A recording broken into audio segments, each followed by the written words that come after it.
It says I'm live, but am I? Let me just check.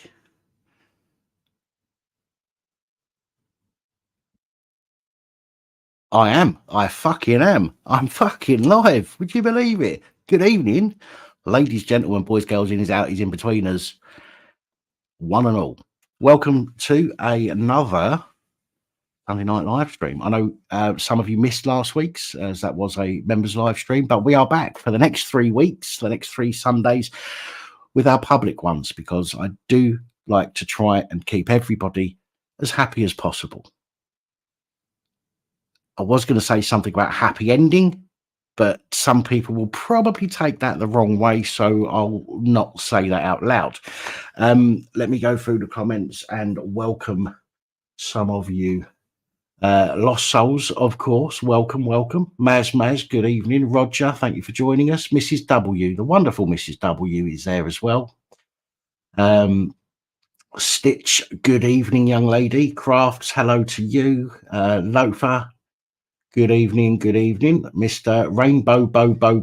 Mr. Rainbow Bo. Yeah, Mr. Rainbow Bo. Good evening, sir. Peter Bishop, good evening, welcome, thanks for joining us. Hello, Kaz, nice to see you. Peter Bishop, I said Peter Bishop. Who else have I missed? Liz Mack, Hunter, Jackdaw, Helen Worrell, good evening, thank you for joining us.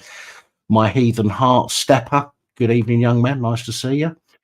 Vulture UK, Babs, Jedrick, Daniel Berry Sports Highlights, welcome one and all. Joseph Benoit, Angie Burks, happy Sunday to you too, thank you very much. Nightbot, as always. Gillian Beckett, good evening. Paulette, hello. Mumahar, nice to see you too. Dr. Kerr, and I think, oh yes, I'm on live chat. Debbie D, hello, Debbie D. I think I've just about caught up now with everybody that was in the comments. Comb in the post to me. I've got 4 combs here. I bought a selection off of Amazon. I didn't know what combs to get. I haven't needed one for, well, I had a short period of time in the last 30 years. Short period of time in the last 32 years where I did grow my hair and it got to about this length. But as my hair was already running away from my face at the time, I didn't really do much with it because it looked fucking stupid. But now I have a hairline again. I decided to buy myself some combs. However, I've been told that I brought mostly the wrong type of comb. Who knew there was different types of combs? Rubber Chuck, good evening. Spawn, hello to you. Chris, nice to see you. Lodger, good evening, sir. Yep, and I don't think I've missed anybody. If I have, I do apologise. I do try and say hello to as many people as possible when we first get the stream going, just to make it a little bit more personal to some of you. You're not coming anywhere near me with IMAC. Okay, it's quite simple, and it's not for your hair either. So, not for the hair on your head anyway. Sai, hello to you. Gary Dan got Elvis hair. I used to be called Elvis years ago, strangely enough, because I used to have this thing with my lip, like you know how I don't have it now, obviously. Well, I might have if I wasn't such a fat bastard. It might be a bit more pronounced, but they used to call me ex-girlfriends and stuff used to call me Elvis many years ago. Hang on, who else have we missed? Have we missed anybody? Lady Muck, good evening. Hello. Jack, nice to see you, my friend. Jenny, good evening. Thanks for joining us. Saskia, thank you for joining us. Yo.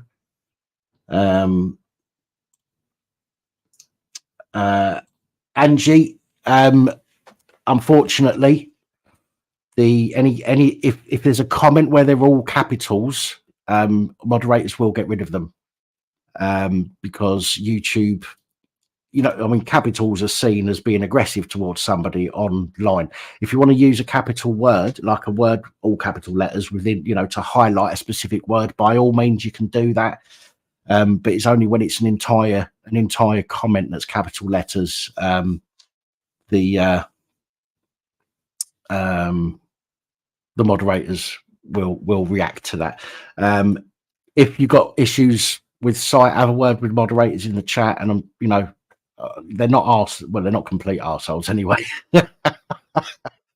So yeah, speak to the mods in the chat, seeing as they are the ones that deal with the comments for me once the live gets going.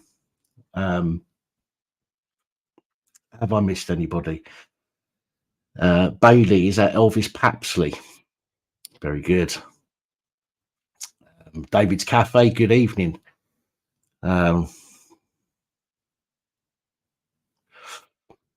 did I see somewhere? Somebody somewhere a minute ago said something about. Oh, right. Oh, sorry. It was Angie that put that comment. Yeah, I was going to say I saw a comment a minute ago about an ex-officer flapping their gums.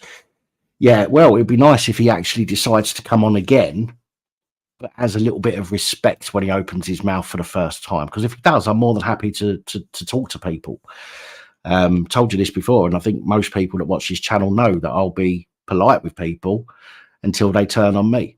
You know what I mean? So when I answered that phone the other week and the first thing out of his mouth is "you're disgraceful," if you think you're going to get anything from me other than what you dish out, then you're very much mistaken. So very happy to have a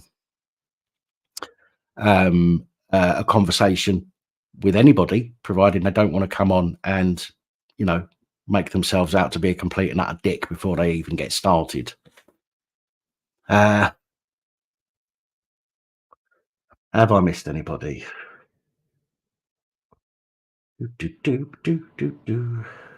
Gary Hart, hello. I'm not sure if I've said hello to you yet. Reese, good evening. Michael Castrian, nice to see you. Revolution is near 1110. The police today are mostly useless, 4-foot women and scrawny wannabe men. The police are finished, just like any other service in the UK. You're not exactly wrong there, to be quite honest. You're not exactly wrong. Alan Blair, hello. Well, to be honest, Joseph, if people want to get in touch, but they want to remain anonymous, that's absolutely fine. I've got nothing against people remaining anonymous whatsoever. I mean, the fact that idiot. Sorry, see, now I've just started that, and I shouldn't have said that. It's a new day and all that, new week. If that person wanted to remain anonymous, then he shouldn't have called me on a number that's shown on my screen. I mean, that just is a bit silly, really, to be honest. But it is what it is. Let's see what's what. Barry, hello. Have I been begging? You'll have to jog my memory, Barry. Where have I? Where exactly have I begged people? By all means, let me know, please do, because I would really love to know where this begging has occurred, to be honest. I mean, there's what, 143 people in the room at the moment, or thereabouts. I'm pretty sure that most, if not all, can say that I've not begged anybody for anything. But it is what it is. It is what it is. You're not going to upset me, Bazza. Let's put it that way. Your little comment. Oh no, you're going to upset me. Oh. Oh dear. Hiya, Kate. Hello, eyes on the audit. Hiya, Dembot. Yeah, listen, if the guy, if that guy wasn't a cop, then, which there is a possibility. However, I've got no actual evidence that he wasn't, so therefore I have to assume that he was. Does that make sense? If I can't prove that something isn't something, then I've got to assume at the time that it is what I'm told it is. Um, Even if I think differently, I've got no way of proving differently at the time. So I have to assume, even though personally I don't think he was a copper either, but he said he was, and therefore I have to assume that he was, even though I don't believe it. Um, but oh right, okay. Asking subs to become members for exclusive content. No, it's not exclusive content, Barry. It's a live stream. My all of my reports, I feel that the reports are news and everybody deserves to know what's going on. Therefore, all of my reports are always uploaded and they're always public to everybody. However, there are a few people that do support the channel. And therefore, in order to give them a little something back, I'll have a live stream, which is much like this live stream. So you're not missing anything. It's much like this live stream. We might play a game, and we've played games on these live streams, the public ones, So there's, you know, are you actually wetting yourself over the fact you might have missed something? Is that what you're doing? Are you actually soiling your panties over the fact that I had a live stream with members that you didn't want to join? Oh no. I think, Barry, maybe this channel was a little bit much for you, mate. I've got a funny feeling that we're going to find you sat in a corner somewhere, rocking and sucking your thumb at some point because you're upset that you weren't invited to a members live stream. And that's not exactly begging, though, is it? So you still haven't proven anything, Baz. Come on, mate, prove it. I said, let's have some proof, not some fucking bullshit, pal. Anyway. Oh dear. Oh, I've had some fun the last few days in the comments, that's for sure. Really have had some fun in the comments. Most people delete their comments. I had a thread going last night. Suddenly the person decided to delete their entire thread and threatened to report me to YouTube because I pinned their comment, and apparently pinning their comment was inciting 50,000 people to attack them, even though nobody attacked them. It's it's fun. It's fun and games. I do like to play with these people, not like that. And I know some of you are out there with a dirty mind, Holly. When I say play with people, I don't mean like that. So behave yourself. Get your mind out the gutter.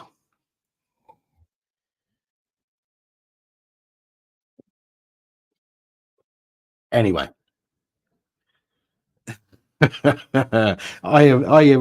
Brian. Nice to see you, my friend.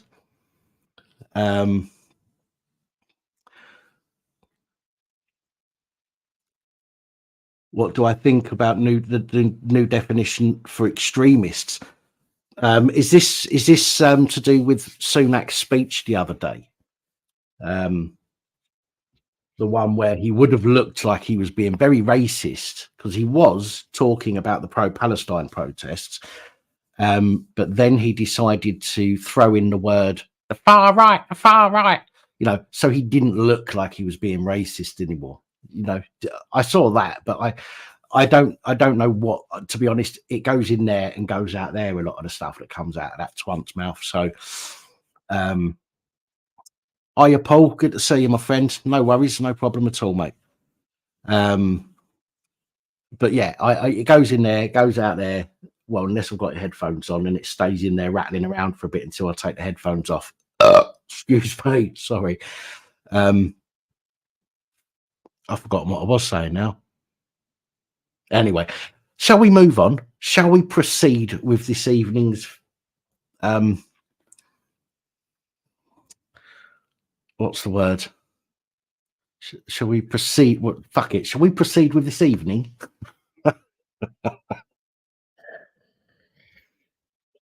Oh, yeah.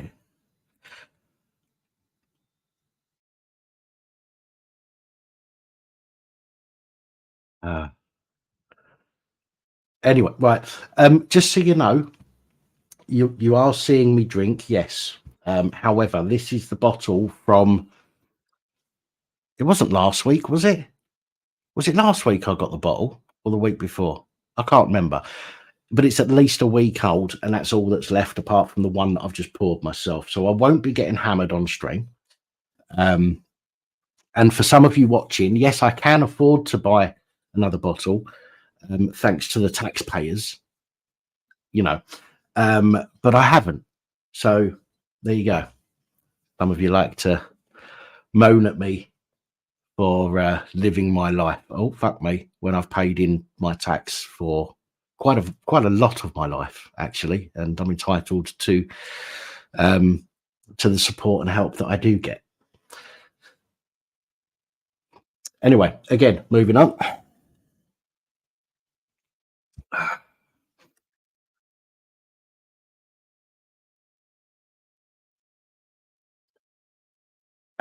Right, so what we're going to do this week, because we didn't do it the other week, we are going to open the phone lines again, in the hope that, to be honest, it would be really nice if we could get some callers that we haven't had before. So if you've been watching the channel for a while and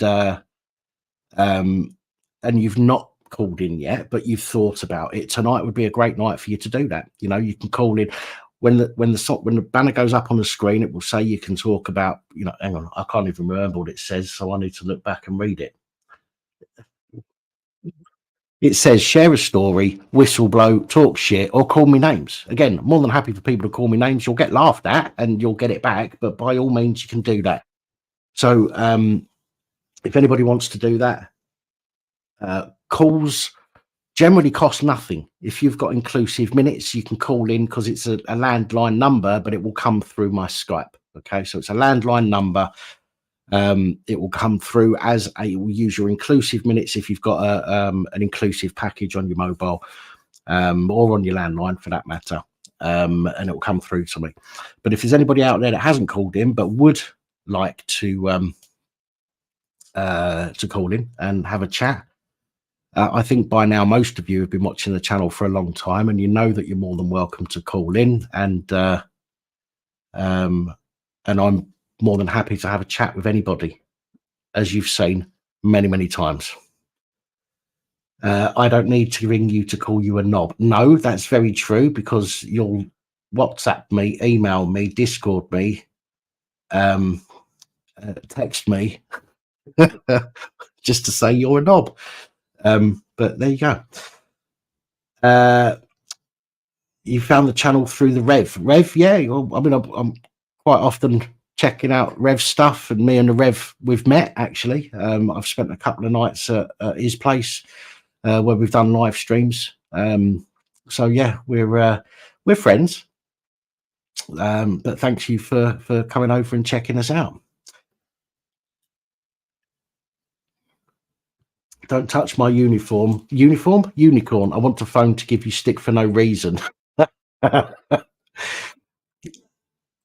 Well, just understand, if you call in to call me names, if the first thing that comes out your mouth is you're a cunt, I am going to react. Okay, but if you phone up and you're like, listen, you know, I've watched you for a while, don't agree with what you're doing, you know, so I thought I'd phone in and talk to you. That I'm happy. We'll have a chat. You know what I mean? Let's have some, you know, I will reciprocate the level of respect. Even if you don't like me, at least have some respect to at least have a conversation. So yeah, there we go. Dan, turn the lights on behind you. I really would, but they're so bright that they go blurry and you can't see them properly at the moment. I need to set up the whole thing properly again, which I'm not going to do until I move. At which point I will set up a studio, probably in a slightly smaller room, to be honest, so the back wall is a little bit closer to me. But at the moment, because the focus isn't back there, it looks like I'm pointing at my head, because the focus is here rather than back there, which is probably bad for you guys. It just goes blurry and you can't really see anything. So let's get myself prepared. Let's have the. Oh, somebody's just come home. Let's fuck it. Let's put it all in there and give myself a nice double. If you can hear noise in the background, by the way, unfortunately, no, RJ, I am definitely not ex-police. And there are some people in the chat that well, I would think they can confirm it. Quite honestly, to be fair, I mean, I wouldn't be wearing a t-shirt like this. Police never find it as funny as I do. If I was or had been the police, it would probably be something along the lines of, I got fired for misconduct, but I kept my pension. Fuck you. That's probably the kind of t-shirt that I would have if I was ex-police, to be fair. But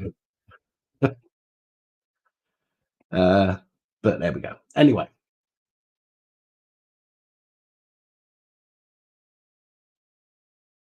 Let's get this fucking show on the road. Okay.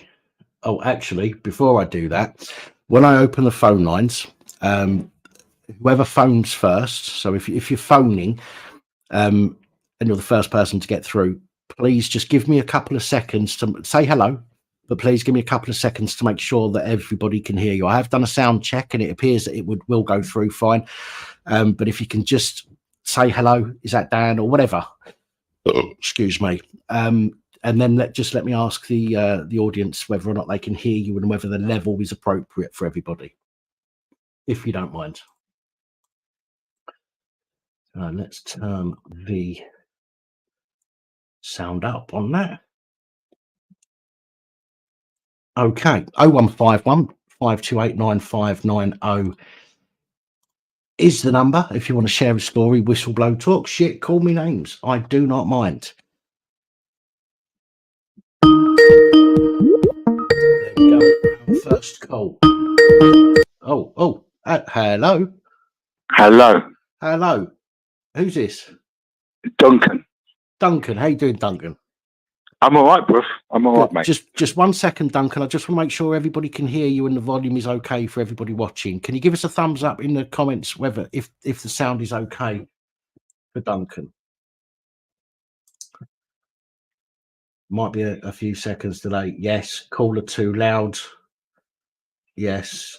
5x5 loud and clear. 5x5. A couple of people saying the caller's too loud. That might be my end. Or to be honest, if most people are saying that it's okay, can I ask those who think it's a little bit loud, just cut the presses on your volume button, because otherwise I could make it okay for you, but then too low for everybody else. Sorry, Duncan. Go ahead, my friend. Yeah, I've never called before, but I've been watching it for a couple of years actually. Oh, right, okay. Yeah, and I did, like I watch a lot of the Rev and Paz. Yes, yeah. And you know how it is. You watch lots of channels. I don't watch the mainstream anymore. Like I haven't watched it for about 4 years. No, I switched my telly off to all terrestrial channels about 3 years ago, and the only time it ever goes on is if I'm watching a film on Netflix or Prime, and those will be going soon as well, to be honest, because they just keep fucking putting the price up and mugging us off. But yeah, I don't watch the mainstream. Yeah. Anyway, I wanted to talk about something that happened on my estate last year. Mm-hmm. Cut a long story short, as much as I can. There's this old girl that lives on one of the ground floor apartments because we're only four stories high. Right. And she lives on the one of the ground floor, and she's got a bit of mental health going on, bless her. Okay. I don't know whether it's Alzheimer's or dementia, but she's about 65, 70. Right. Anyway, it's dark, it's night time, and I could hear this screaming the one night. Absolute panic screaming as if someone's getting attacked. So I come on my balcony and I looked over, and there's two policemen with this woman that lives on the ground floor. Right. And they were, right. So I'm thinking, what's going on here? And they were fog marching her away from our house or apartment. And I said, oi, lads, she lives over there. And I was pointing. But they were taking her to a police car. And I just shouted out, stop being a pair of fucking tyrants. Yeah. Did you use the word tyrants, or did you use something a little more clearer? Yeah. You know, I just, well, Right. you know, I mean, like, you know, she's 65, 70, you know what I mean? So anyway, I had to go from the balcony, and the one policeman said, shut up, you stupid bloody idiot, or something. Right. I thought, you what? So I went downstairs, and then most of the little estate come out to see what was going on. And I said, what's she done? And they said, oh, she's been shouting in the street. And I said, well, she's quite ill. So why don't you just take her home? Her house is there, about 30 meters behind you. And I was telling them, take her home, take her home. And they were adamant they were taking her to the police station. But in the end, there was so many people saying the woman's ill, take her home. They took her home. But I then said to the copper, I took his number, I wrote it on a piece of paper. He said, what are you doing that for? I said, because you bad-mouthed me when I was on the balcony. Anyway, so I left it and I went to bed and whatever. And in the morning, I was camping because it's not a police force, is it? It's a police service, but they're not a service anymore. They're a police force because they think they're hard. Yeah, I always call them a police force because they don't provide a service anymore. They provide force for the government, you know, and that's why I always call them a force. But they are supposed to be a service. But then a service is like a business, isn't it? A business provides a service. Yeah. I don't, you know, and the police are a business now. It's very confusing. It is very confusing, this whole the terminology to use. But sorry, carry on. I'll cut in there. So, it's not a win here, but I went down the cop shop and I spoke to the bloke in the police station and I said, I want to speak to the duty sergeant. He said, what's it about? I said, I just want to speak to him. I'm not telling you, I want to speak to him. And after about 20 minutes, I managed to get into a room with the duty sergeant. And I started to talk to him. And through his mannerisms, now I'm a veteran. He's a veteran, but he's become like he's gone to the dark side, yeah? Mm-hmm. So I told him about what happened. And I said, look, if they've overstepped the mark, so be it. But you want to get them under control because at the end of the day, they're letting you down and they're letting everyone else down that lives around here. Yeah. Because they're tyrants. And I did say the tyrants then because I didn't want to start swearing. There was a bit of respect there. But and I know it's nothing major, but I just wanted to. But it is major, though. It is major, and I'll tell you why. I'll tell you why it's major, right? You know, you think of criminals, and don't take this the wrong way to everybody that's watching, but think of criminals. They start off by doing something small, and then they progress, getting bolder and bolder until they're, robbing, £150,000 cars or holding people up in the street with a knife for their watch. Yeah, and it starts off with something small. So I think it's the same with the police. If the police are allowed to get away with being disrespectful, which is against their professional standards, if they can get away with some breaches of professional standards, they'll then think, oh, I got away with that, I can still do it, I can do it again, and it will get worse. So they do need to be told. So it is important, in my opinion. Yeah. So I just thought I'd share that with you.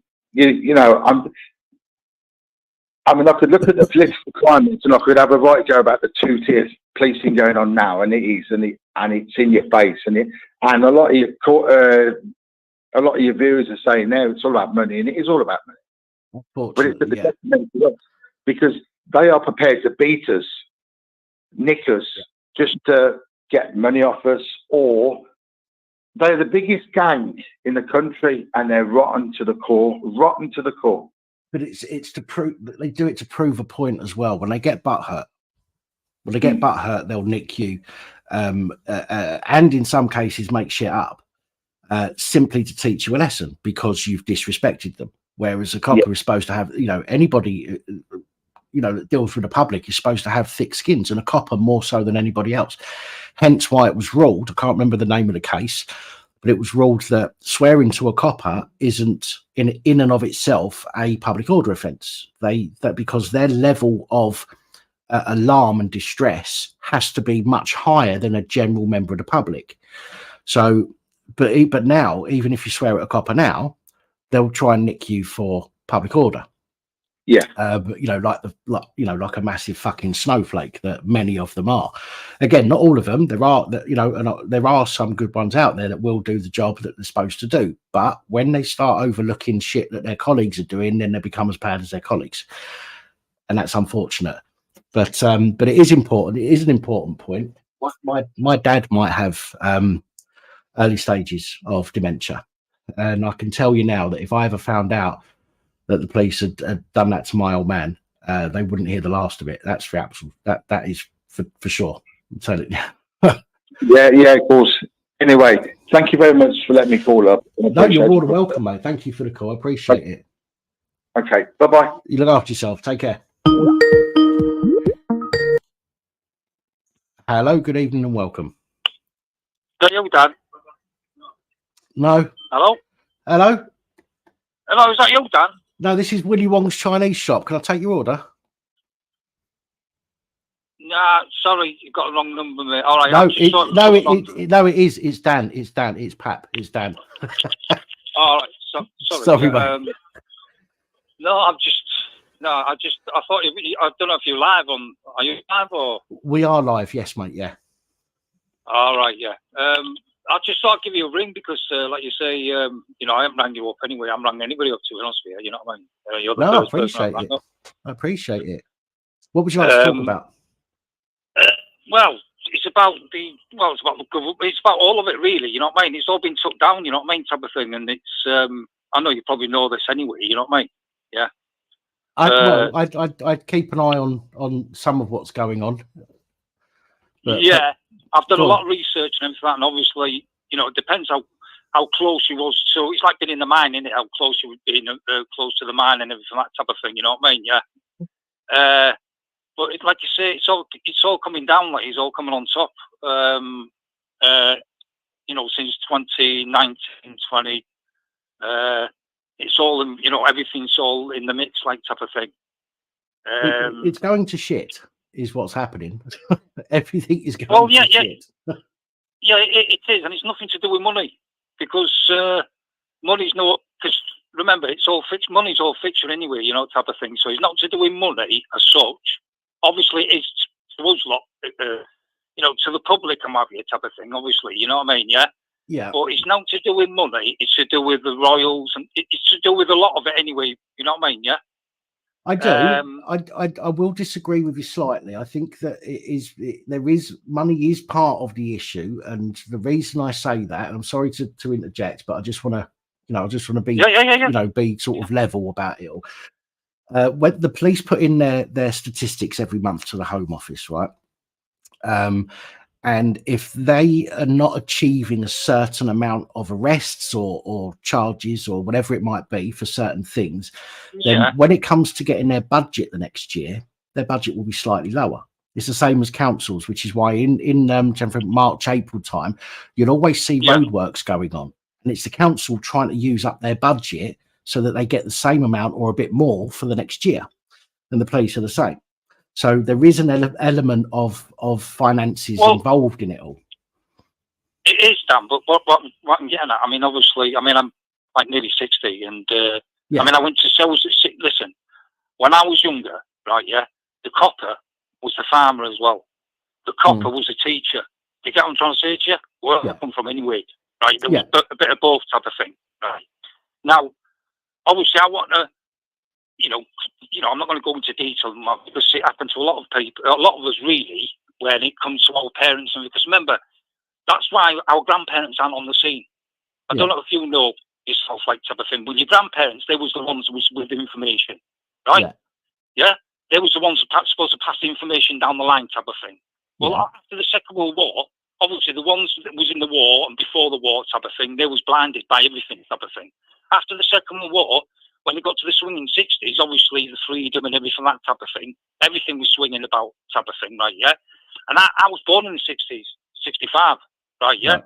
And obviously when I was born in the 60s, we ran away and everything. We was like sort of, me and my brother, you know, I've got a twin brother. Anyway, we ran away and everything. We was free.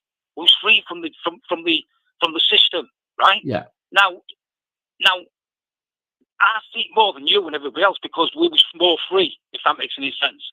Yeah, right? No, I understand what you're saying. Yeah, absolutely. Because obviously, the way we was brought up, my father was half caste type of thing, not to do with colour or anything like that. I want to tell you what it was like in I lived type of thing, you know what I mean? Because they call him John Black or Nugget or the type of thing, you know, like that.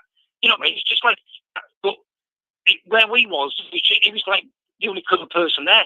You get me? And his family type of thing, you know, and what have you, like, it's a long story, but the thing is, it's the truth, what I'm saying to you, right, yeah? Now, when we got involved with the police, because obviously my mum and dad was, you know, like battling type of thing, because of the way it was, you know what I mean? That's how it was programmed for all of us, like, you know what I mean, type of thing, right? Yeah. My mum and dad, they weren't there to get on together, you know, I don't know about you, well, your mum and dad and your grandparents and what the type of thing, but they made sure that your grandparents, because if your grandparents was here, we wouldn't be in this situation now, right? Because, you know, because our grandparents, they was the ones with information, to pass on to the parents, you know, to the kids and everything, which we were hoping that, right, yeah? My grandparents weren't here. I don't know where I'd been, but remember, I ended up in care. Sorry, you're. I don't know if you can move somewhere else, but you are starting to break up a little bit. All right, sorry. It's all right. It wasn't majorly bad. It was just starting to break up a bit. Can you hear me now? Yes. Can you hear me now? Yeah. Oh. Yeah, can you hear me now? Yes, I think so. Yeah. Yeah, can you hear me now, Dan? Yes, I can. Yeah. Yeah, because like I say, look, I've had to do research myself because I wanted to know myself. All we have to do is get to know ourselves. Once we get to know ourselves, the game's over. Right? Remember, we was involved with the cult system. Right? The cult system was part of the Freemasons, the Rosicrucian. There's all different Illuminati. I've been into all of it, mate. Right? Yeah. Look, I went to sea for over 10 years. I worked on the rigs. I went to work. Once I got the opportunity to do my thing, I did my thing. I didn't go out shoplifting. And when I went shoplifting was when Magna Fata was on the scene, when there's 4.5 million people on the door, we couldn't get a job. Yeah. Right? But what you want to do, you know, see, you only whatever you face, right? Yeah, you deal with. You're not a bad person. I'm not a bad person. None of us are. Right? And you know, like say, even you know, like you're going about the police. I mean, I go on about the police and things like that. There was lying buggers. There've always been lying buggers anyway. Mm-hmm. You know what I mean? I got sent down the road when I didn't do nothing. Honestly, I'm not. You know what I mean? I got sent down the road. I went to care, but I didn't. For breaking into a shop that I never broke into. Yeah, you know, things like that. You know, just part. This is just part of what I'm saying to you, type of thing. Right? Yeah, and I saw things when I was in care. We got abused and that. Yeah, this is in North Wales. It's a big thing about it. You know what I mean, type of thing. Right? Yeah, but they all knew about it. They all knew about it. Not when I say they all knew about it, I don't mean like you say on when you on live or whatever type of thing. You go, you know, which is true. Not all police are bad, but I'd say, to be honest with you, I'd say fucking they are. I'd say most of them are because it's like you joining a gang, innit? Or joining whatever you join, a cult system or whatever you want to call it. You don't join it for those. When you get down to you join it because you join it and that's how it is, isn't it? Yeah, you know what I mean, type of thing. Yeah, I certainly wouldn't say most of them aren't bad. Most of them, in my opinion, and from what I've seen and done over the past 5 years, most of them are. And the reason for that, some of them, you know, I'm not saying they're all Wayne Couzens type or David Carrick type, obviously, but there are a lot out there that are like that. As I said a minute ago, it just takes somebody, a decent person, to turn a blind eye to something bad, and that makes them just as bad. And that's right. Now listen to this. Now I can go back to my school now, go to my classroom. I'm not kidding you, mate. I think I would be the only one that's in that classroom. Really? Right? Yeah. Think about it. Think about it yourselves, all of us, right? Yeah.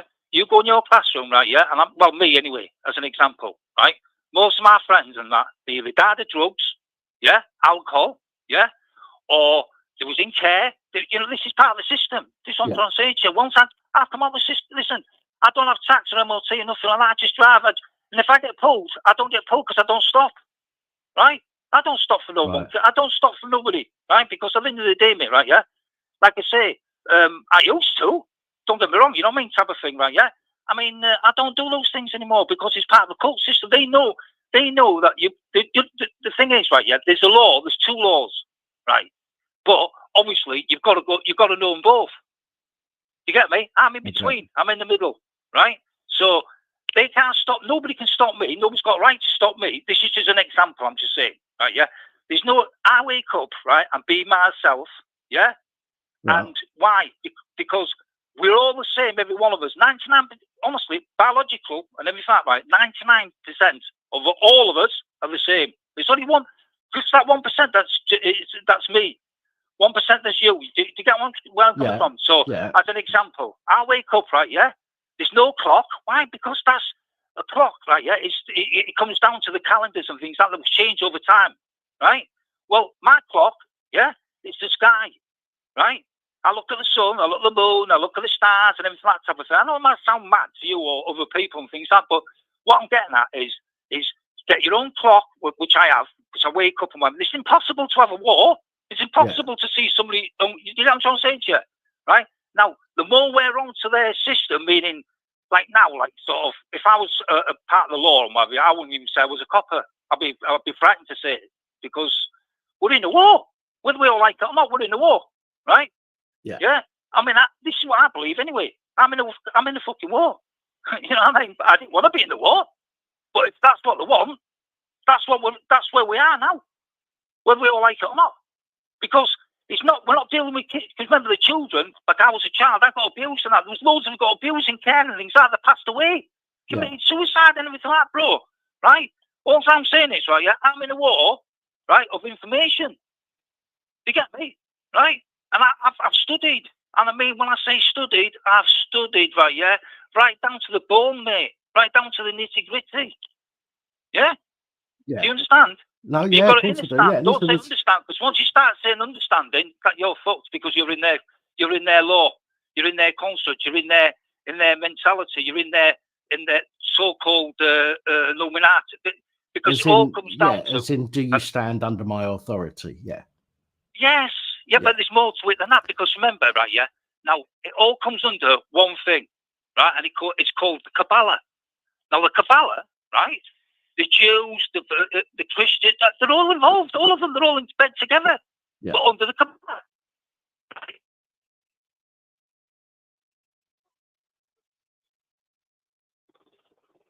Hello? Right, yeah.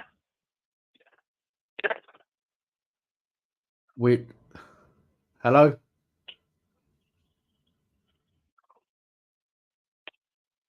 I've lost you. I think GCHQ has picked up on a few buzzwords. Listen. Is it just me, or can anyone else? Is anyone else having problems hearing? Yeah, cut off. It's not cut off. It's just gone very, very bad. You sound like a robot in the far, far distance.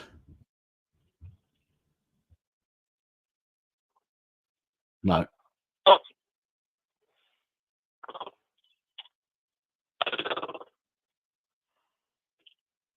That's the worst breaking up I've had from somebody on the phone for a long time. But listen, I can. Yeah, you're getting back there. Yeah. No, it's gone again. It's gone again. Right. Listen, I don't want you to think that I'm taking a piss or anything. You can always go back and listen to this bit yourself. Just rewind a little bit. But it's fading out really, really bad, and the connection is fucking awful. Yeah.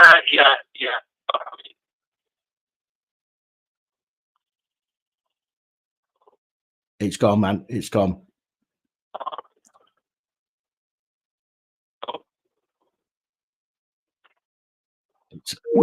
I'm sorry, man. I don't know what happened there. It was that was a shocking connection towards the end there. I think GCHQ had got on that, heard a few buzzwords.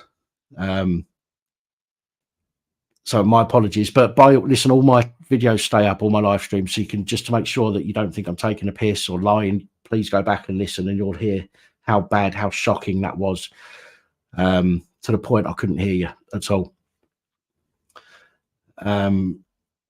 So anyway, lines open again, 01515289590. Just remember not to say any buzzwords that will get GCHQ shutting you down. Unless I've got the Merseyside Matrix sitting outside my house with some little device playing silly buggers. Oh, where's the button? There it is. Hello, good evening and welcome. Hello, Dan. Hello, Fridge. How are you, mate? Not so bad, mate. Hello, good evening and welcome. Hello, Dan. Hello, Chris. Yeah, that's better. Yeah, how you keep you, mate? Not so bad. Not so bad, mate. Yourself? Yeah, I haven't spoke to Simon last couple of weeks. Can you, I can still hear the noise in the background. That's better. Yeah, what have I got to say? I've got my CCTV license. Oh, well done. Tell me about it. Well done. To put, you know when you know it's like when you go up to the old people upstairs, like the masters, as we say. Yeah. And I'm sitting there going, this is where where I live in Leverett. Like, put it on light on the hub. Done it because I've got to merge because I've got a door supervisor's license. The first one I ran out, renewed it. Now I had to put two into one account. Right. So I've got a door supervisor's license account, and I've got a CCTV license account, and now I've got to go and get some jobs. Well, it should be slightly easier now. You've got both of them going for you. Yeah, so, and I went on well that. Done to you, mate. Well done. I went on that industrial British Legion 4-day course. Right. Passed that, and you're not going to believe this. You're going to laugh your cotton socks off. But the lady because it's a veterans thing, the army, like, and they get people out from like champions of like canoeing, shooting, and stuff like that. Right. So I'm sitting there. I'm all in a suit, suited and booted. Lady comes in, just Stephen Hall, yep, going, done the bits and pieces. She says, "Nice to meet you." Oh, well, I said, "What's your champion of being?" I was 8 years at archery. This is archery in the British Army. Olympic champion. So went in there at 12:30, got out there about 1:30, quarter to 2. Oh, thank you very much. So, just out of interest, what do you do for a living? I work for DWP. Oh, Christ. Yeah, trust me to get. No, but she's right upstairs, above all the other Dominion pay grade. And I'm sitting there, I'll be buggered.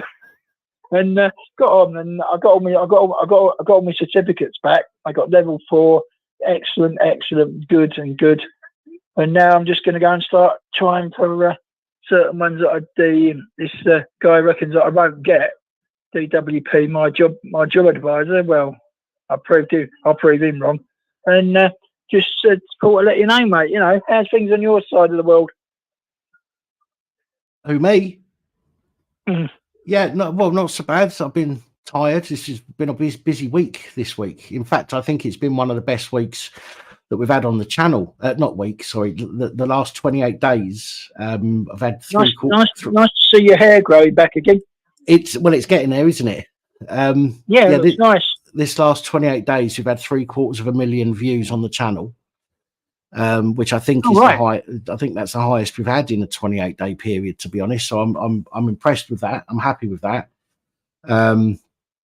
But it has made me tired. But this is the thing: once I get back into it, I ignore my health. I put myself in front of the computer as often as possible. You shouldn't really, Dan, because you're well liked, like Simon.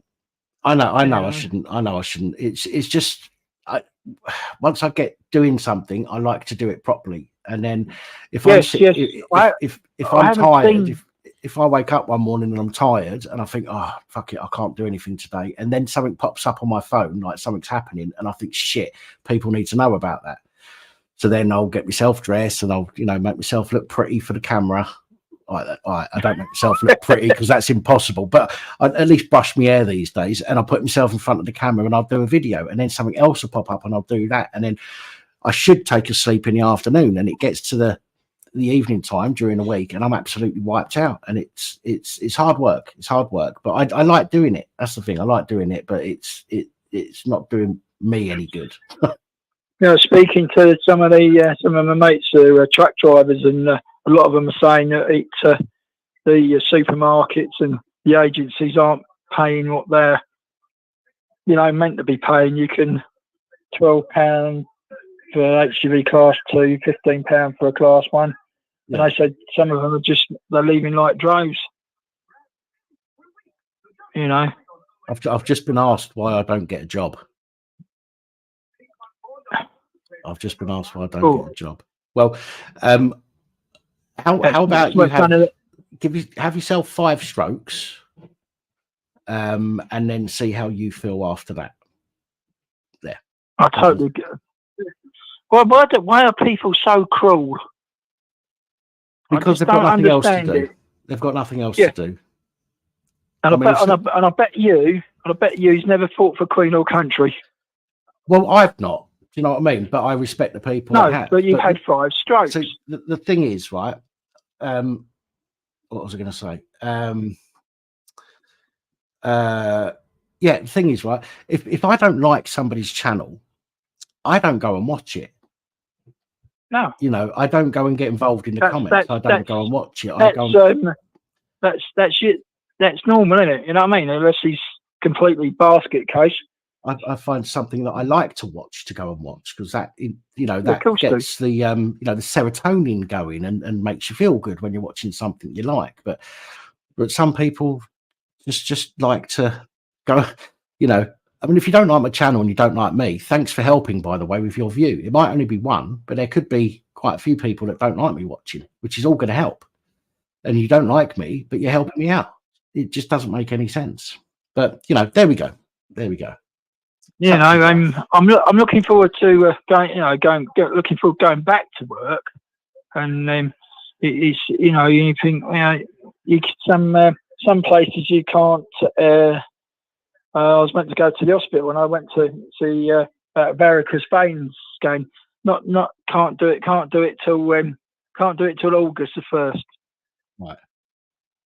I know, couldn't believe it. Just couldn't believe it. I was gutted. And the people where we live, they put some of these local council where I put up these big 1.5 ton flower pots. I mean, one down the high street, right up the other side. You think there's nothing in where we are. There used to be Headley Court, and so that's all I'm going to say. And that's gone. It's gone up to Birmingham. You're thinking, and people say we need to do more for the. All you hear now is Palestinians, all the Palestine all the time. Well, it's getting beyond the joke now. I've been at it 165 days. Has it been that long already? Yeah, 155 days. Nearly 120. Yeah, about that.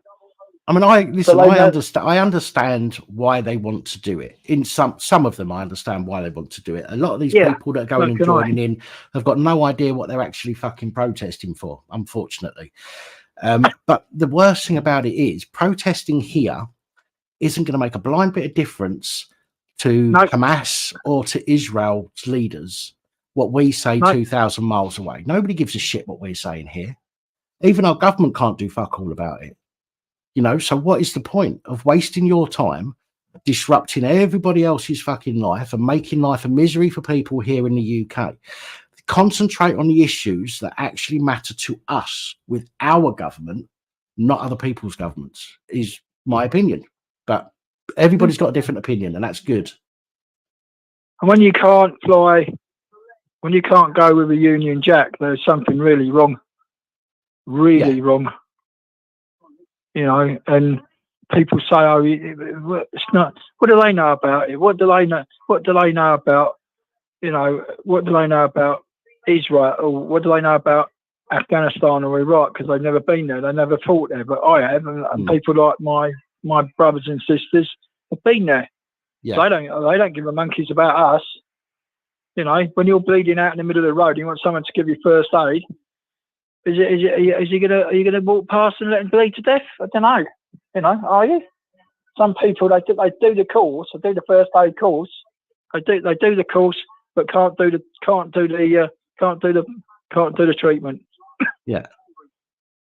So when you go down to thinking, oh, you know, a guy gets, you know, lose a kid or whatever. I mean, they give a guy murders a coloured person, coloured family in London, and he gets a hospital with mental restraining order. Right. Sorry, but if you murder someone and a minimum say it starts at 15, 16 years, no, 30 years start, minimum 30 years, maximum 52. When it means life, life means life. It depends how many life sentences you get. And means it should life. mean No, life. Yeah, I totally agree no with parole. No parole. What you know, what happens if it was your family or my family? Thank God it's not, and thank God it's not yours. But people today, they look at life as cheap. Yeah. Cheap is, yeah. Why do all these machetes and knives and all that? You're lucky you're not in America or Germany where they don't. The Germans and the French don't put up with all this. I think not the general public, but there's a portion of the general public that see life as being cheap because the government and the powers that be treat us cheap, treat us like nothing. You know, and as you've said, the sentences aren't enough. The sentences that they give people are certainly not enough, right? I've said this: if somebody is caught with a knife walking down the street, again, I'm not suggesting everybody should be searched, because we still haven't, you know, regardless to what may happen, we still have to keep our rights. So we can only be searched if there is a legitimate reason for the police to search us, right? And I understand that some people will say, no, we need everyone searched because something might happen. Well, it might, but it might not. And to have your rights eroded for something that might not happen is not fucking on. But if people who were caught with a knife were actually sentenced to a fucking sentence that would deter others, then I think a lot of people would stop carrying them. Not all, but a lot of people would. I mean, let's take the police. The police. We you know, the policeman. You know, the policeman that shot the black guy in London. Well, I'm sorry, but if you're carrying a gun and you're law enforcement and you shoot someone, you deserve to go to jail. Sorry, 1 second, Fridge. I just need to respond to something here, so please bear with me a second. Yeah. Right, Barry, plenty of people have a job who have had stroke before. You saying a job would potentially kill you? Well, to be honest, Barry, my main job is working in a kitchen. I'm a chef by trade, okay? And if I was in a kitchen and I was carrying a big pot of water, I'm talking about a large pot, not the sort of pot you got in your home. I'm talking about an industrial sized pot, right, with enough potatoes in it to feed 100 people, right? If I'm having one of them, I can't pick it up anyway these days because I have weakness in one side. But if I was to carry one of them and I had another stroke, that would seriously do me some damage, right? If I was to walk up a ladder, I used to do plastering as well. If I was at the top of a ladder and I had another stroke and I fell off, then yes, there is the potential for it to kill me, which is why a doctor, let me get this straight, a doctor has signed me off. Not me. I didn't sign myself off, a doctor. So if you've got an issue, then take it up with the fucking National Health Service. And if you don't want to do that, suck a fat one, shut up, sit down and just listen or find something else to watch. Sorry, Fridge. My apologies, mate. Oh, that's all right. I mean, I totally agree with you, mate. Some of these people like him have never worked in yours is a civilian side of the kitchen. Mine's a bit of military field kitchen, you know. And you're right, you know, people that can't lift that up. Well, you know, can they lift? But you know, things have I used to service ambulances for a living, you know. The thing is, Rich, right? When it comes to being off ill, right? What the DWP and the doctors look at is, can you do your normal job? Right? That's what they look at initially. Can you do your usual job? I cannot do my usual job. That's fair enough. And that's why I've been signed off. Now, I could absolutely, and I've said this on here, if there was a job that I could do that catered for my ME, okay, my I don't even know how to pronounce the fucking word, CFS, chronic fatigue syndrome, right? If I had a job that I could get up when I want, do the work when I want, go to sleep in the afternoon if I need to, then get up and continue doing the work in the afternoon or the evening, then I would do it. Unfortunately, everybody has a deadline where stuff needs to be done. Because of the chronic fatigue, I don't know when I'm going to be asleep or I'm going to be awake. And that is a major issue. And there's lots of people that watch this channel that suffer with ME. I mean, to be fair, I shouldn't even be talking about this prick anymore, because he's clearly trying to get a rise out of me. No, it's not upsetting me. He's not upsetting me. I just think that there's a lot of other people who are being who get pissed off with comments like that because they're in a similar situation. And I think it's important that people know. Listen, all of my stuff's online. DWP have phoned me many times. Okay, many times. Because people have phoned up and said, oh, he's doing a YouTube channel. I get a phone call from an investigator. I'm not going to say her name, but she phones up. She goes, "Hi, Mr. Elliott." I go, "Yeah, it's me again." I'll go, "Oh, hi. You had another phone call?" "Yeah, I've had another phone call.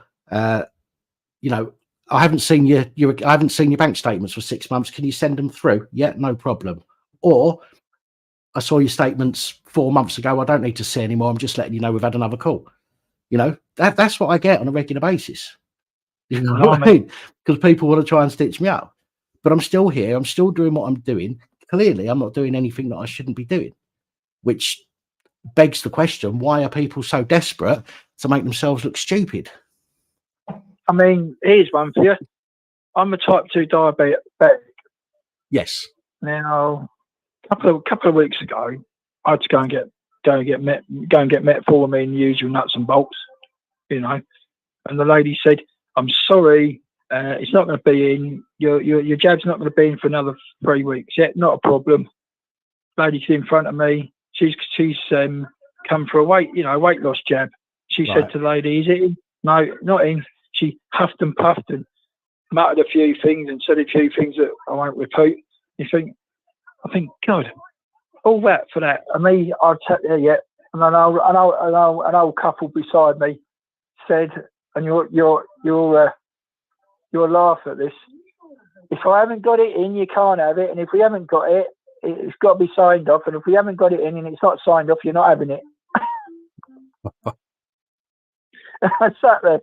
I thought, I stood up. I creased up. I just couldn't stop laughing. I'm thinking, you know, you can see where it's going. You could see Boots is in Nottingham, which where all their medical stuff come from and all that. and you sit there, you think, God, was it worth it, or is it worth me doing? I've got to go back and get my eye done on the 19th of March, because they haven't got enough eye people in the local hospital. I've got to go into London.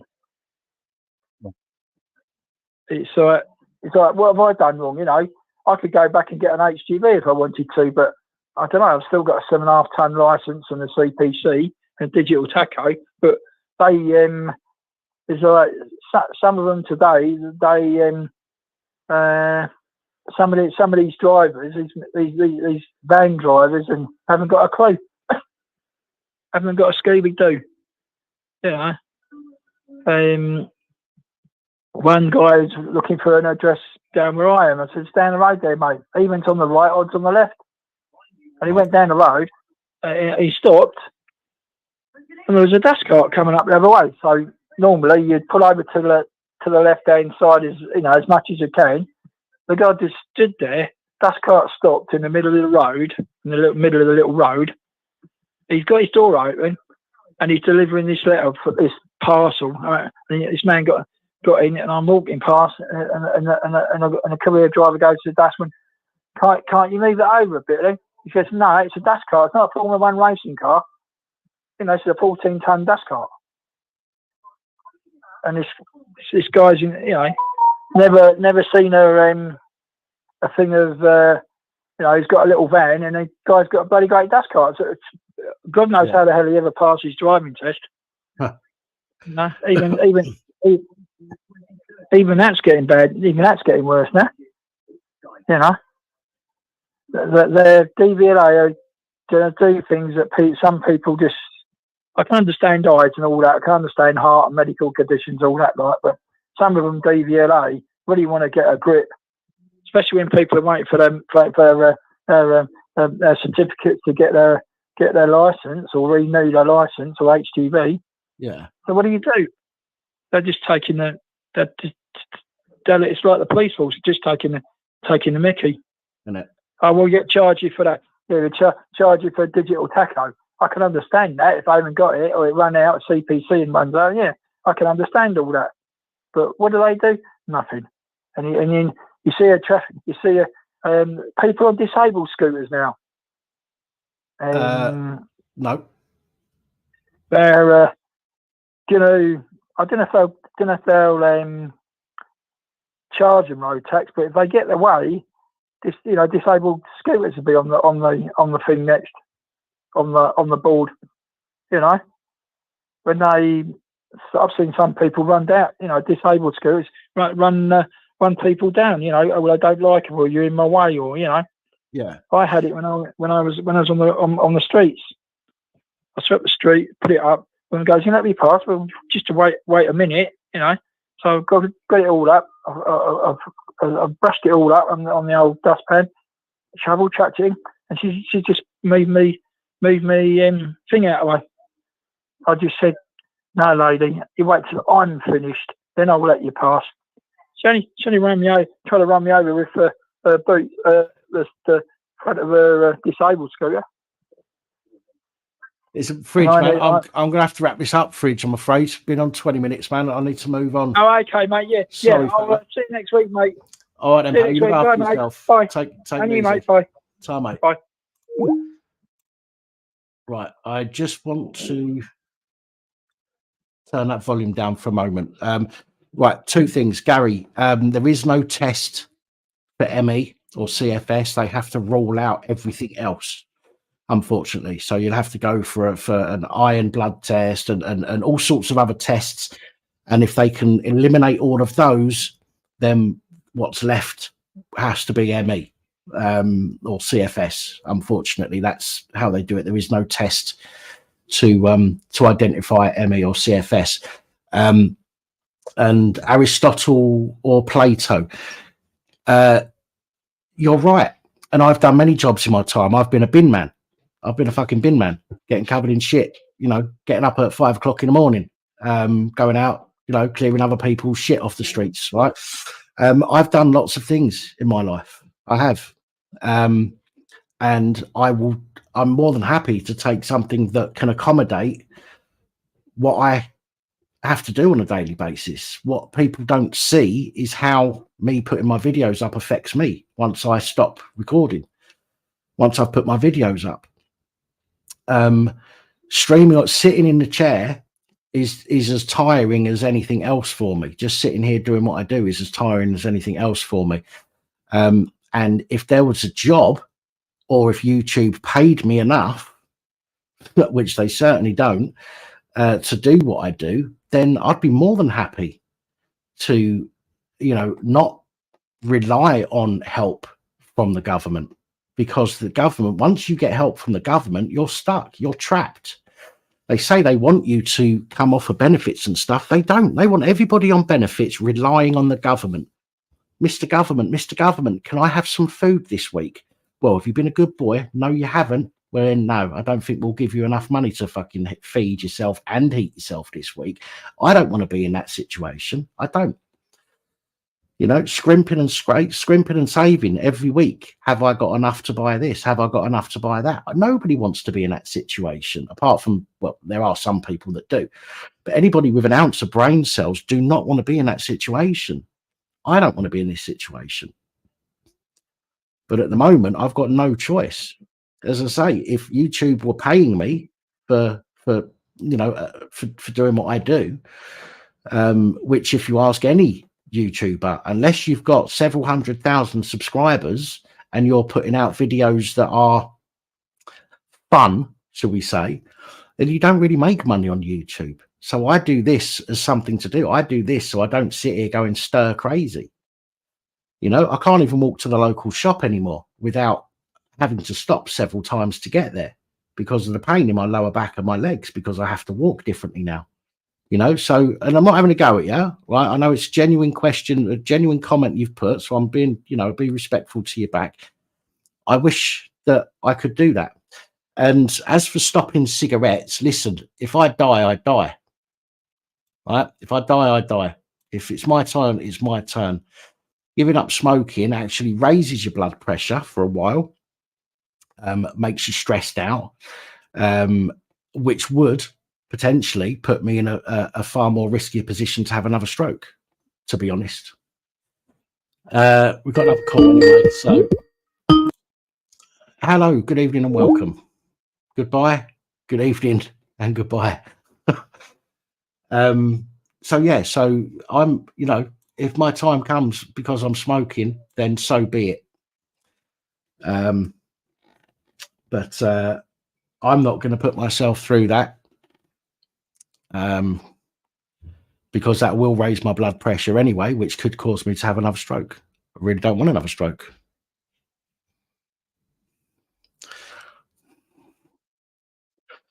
Thank you, Aristotle. And again, I hope you don't think I was having a go at you with your comment. Again, you put it, you know, you put it politely. So I'm more than happy to respond, you know, in exactly the same manner. I do want to go back to work.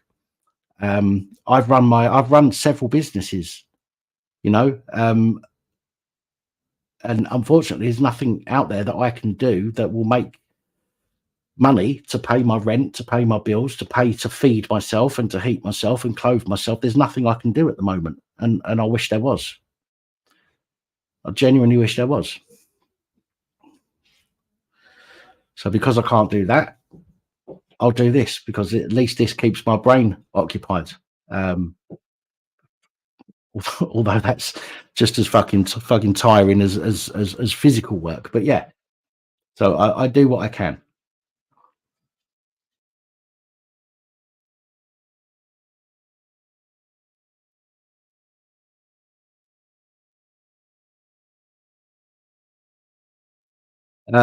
Brian PC, ME, myalgic encephalitis. That's it.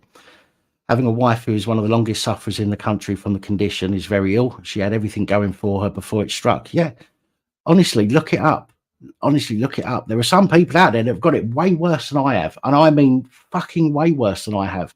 They have the pain constantly.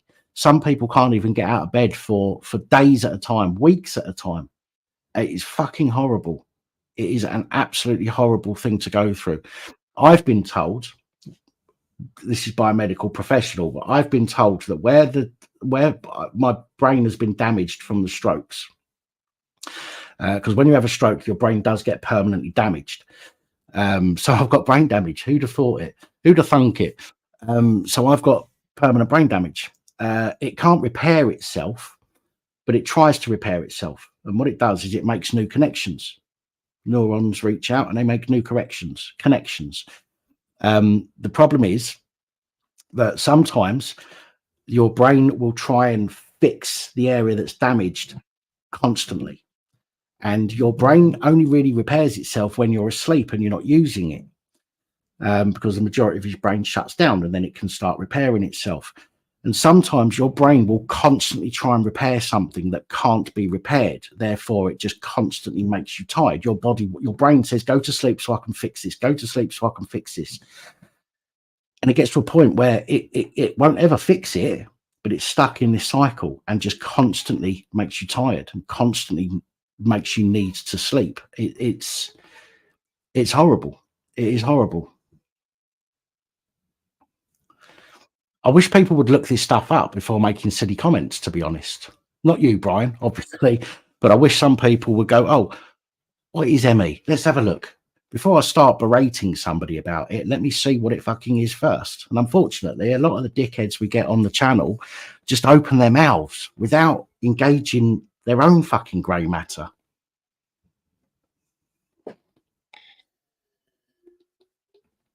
Listen, I'm Aristotle. I'm only on the Dr. Pepper tonight. I don't normally drink fizzy drinks unless I'm having a an alcoholic one, but I only had enough for 2 since last week. I haven't had any alcohol since last week, but I've only had enough for 2 tonight. So now I'm just drinking Dr. Pepper. But when we break around 10 o'clock for a quick piss break, I'll go and make myself a coffee.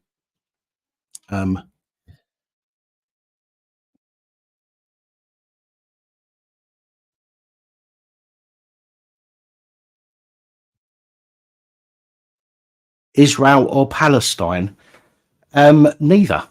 Generally speaking, neither, because it's got nothing to do with me. You know, I don't want to see anybody being killed, but I think if somebody invaded this country and just randomly killed a fuckload of people for any reason, you would want to get your own back on them and you would want to fight back. And if they'd taken hostages, you would want this country to go in and get our hostages back.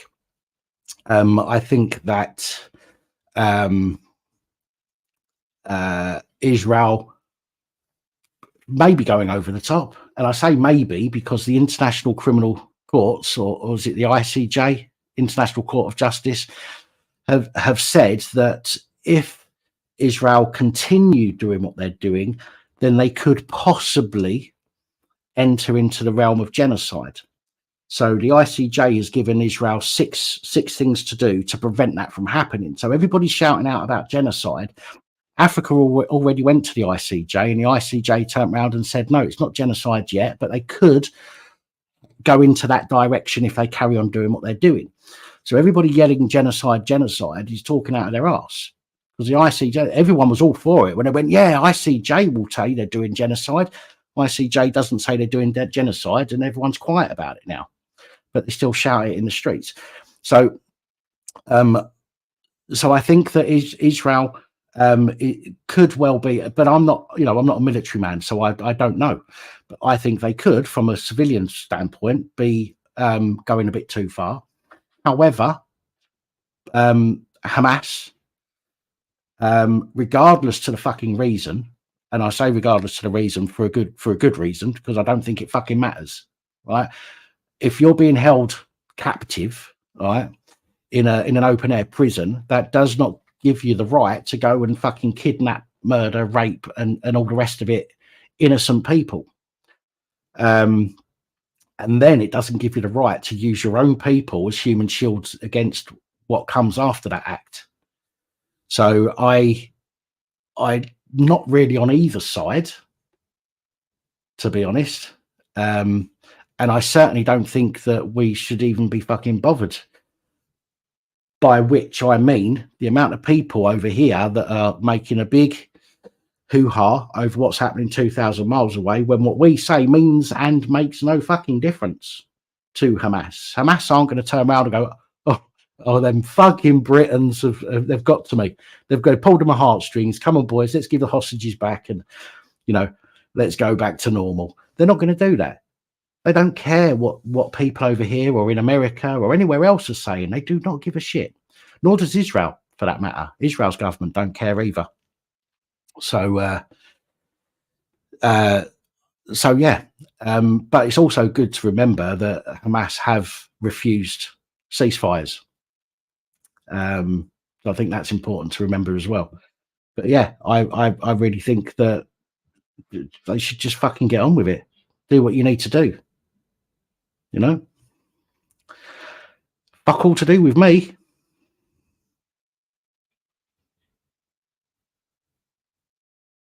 Dan said you can have a flat top like a toy soldier.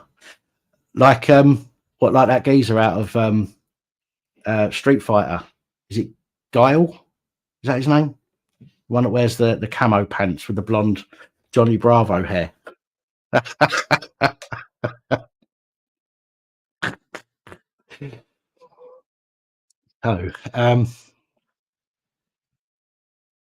Yeah, anyway, that's my opinion on it. Although I do get a lot of shit in the comments. In fact, I think I had one today. Oh, your true colours are coming out now. What colours are those then? Red, white, and blue. That's my fucking colours. That's my true colours.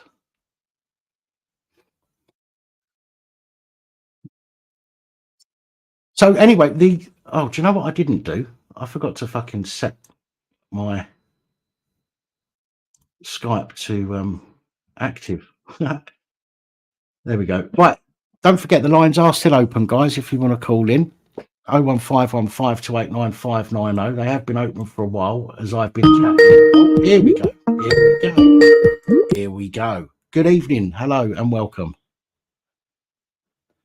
Dan. Hello. Fuck me, brother, like an angel, Scott. man. What's the matter, mate? Oh, Dan. Wow. If I was there now, I'd kiss you, mate. Hey, easy. Easy, Tiger. Easy, Tiger. Dan, yes. I don't know where to start, mate. The beginning, I don't know where to start. The beginning is normally a good place. Go on, mate. Go on. So Friday, so we're Sunday today. So Friday, I've been trying to deal with so much as you and the family that I love with all my heart know. I've been very open and transparent with all of you about all I'm going through. Right. And I was getting attacked and getting let down, and I ended up being spoke to by a 101 operator that said, no one told you to kill yourself. I went, yeah, they did. And it triggered me, Dan, because of course I know I don't lie.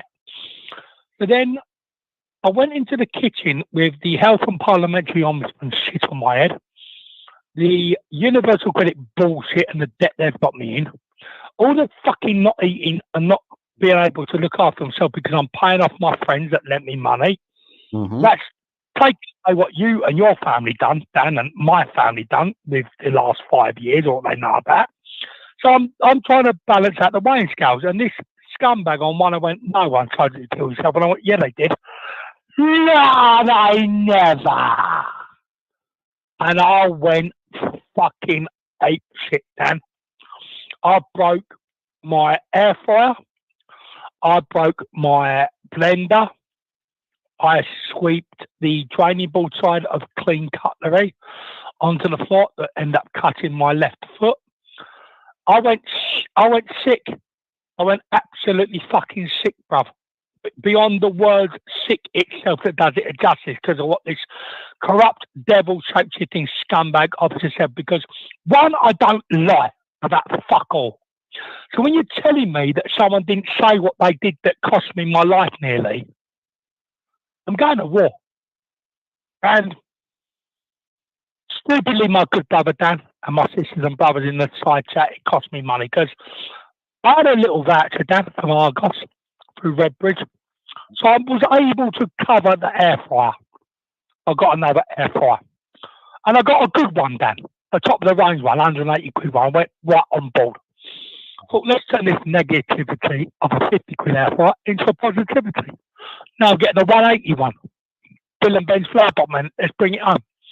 I haven't got the blender thing yet, which is I forget the name of it, Dan. It's only cheap, 20 quid, 30 quid. I ain't got that yet, and I'll get that another day. And the cutlery, I'll get that another day. But I'm under the doctor at the minute with antibiotics through self-harming, and I'm suffering fever. Are you there, Dan? I'm here. Yeah. So I'm suffering fever at the minute, which a beautiful doctor, my doctor, Dan, is a credit to himself and a credit to the world in the realm of God.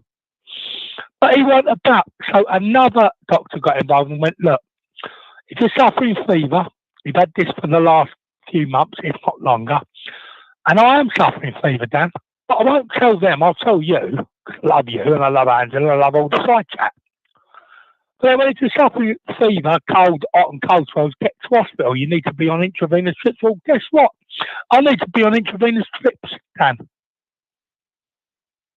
Well, a fever that long would indicate some kind of a infection. I am riddled with infection. I've got skin, tooth, self-harming that I've told you in the family about that I love with all my heart from YouTube that are now in my family through your beautiful channel.